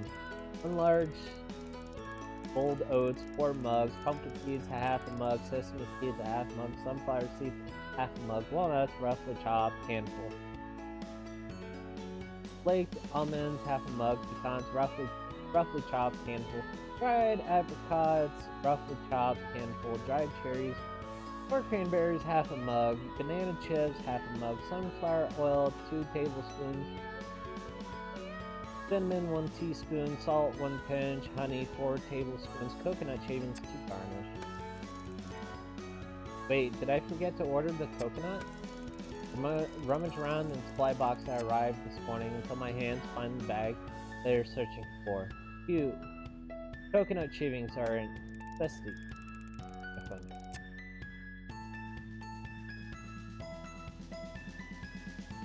Wait, and even if they've forgotten him, I'm on the island with an abundance of fresh coconut. Still getting used to that island life. I set the oven to 150 Celsius and leave it to heat while I measure out and roll the oats. I have quadrupled the quantity, so hopefully that'll last the whole summer. Seems vast compared to how much I make at home, but it would be disastrous. Homemade granola is absolutely essential.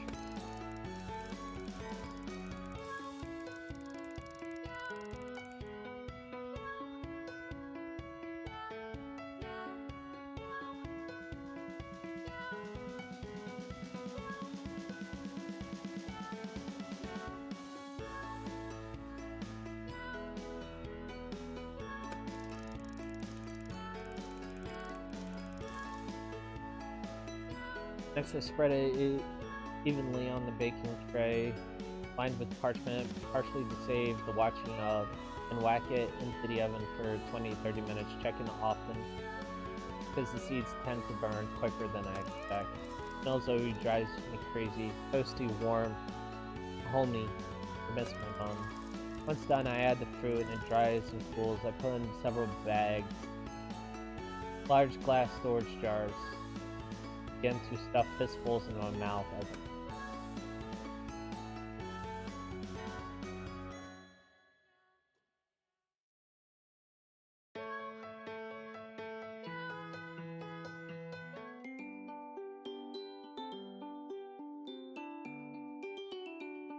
I died.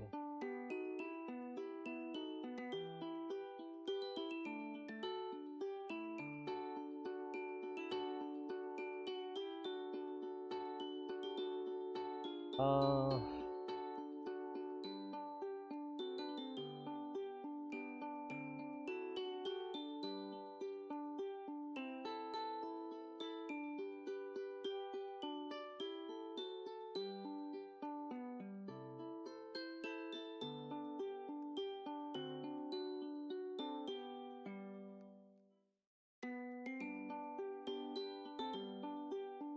let me go.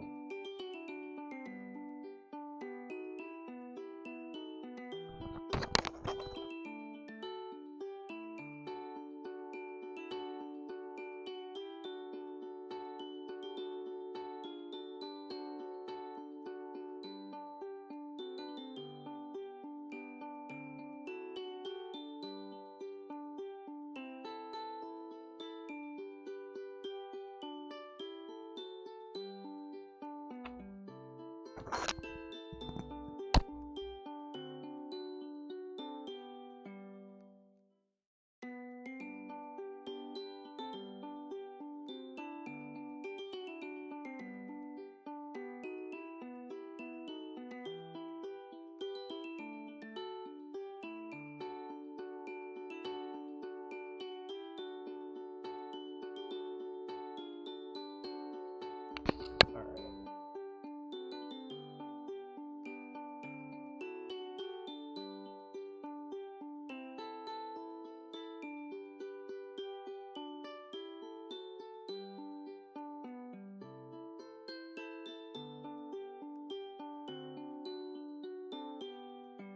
Why am I not? But I think I am going up. Problem out.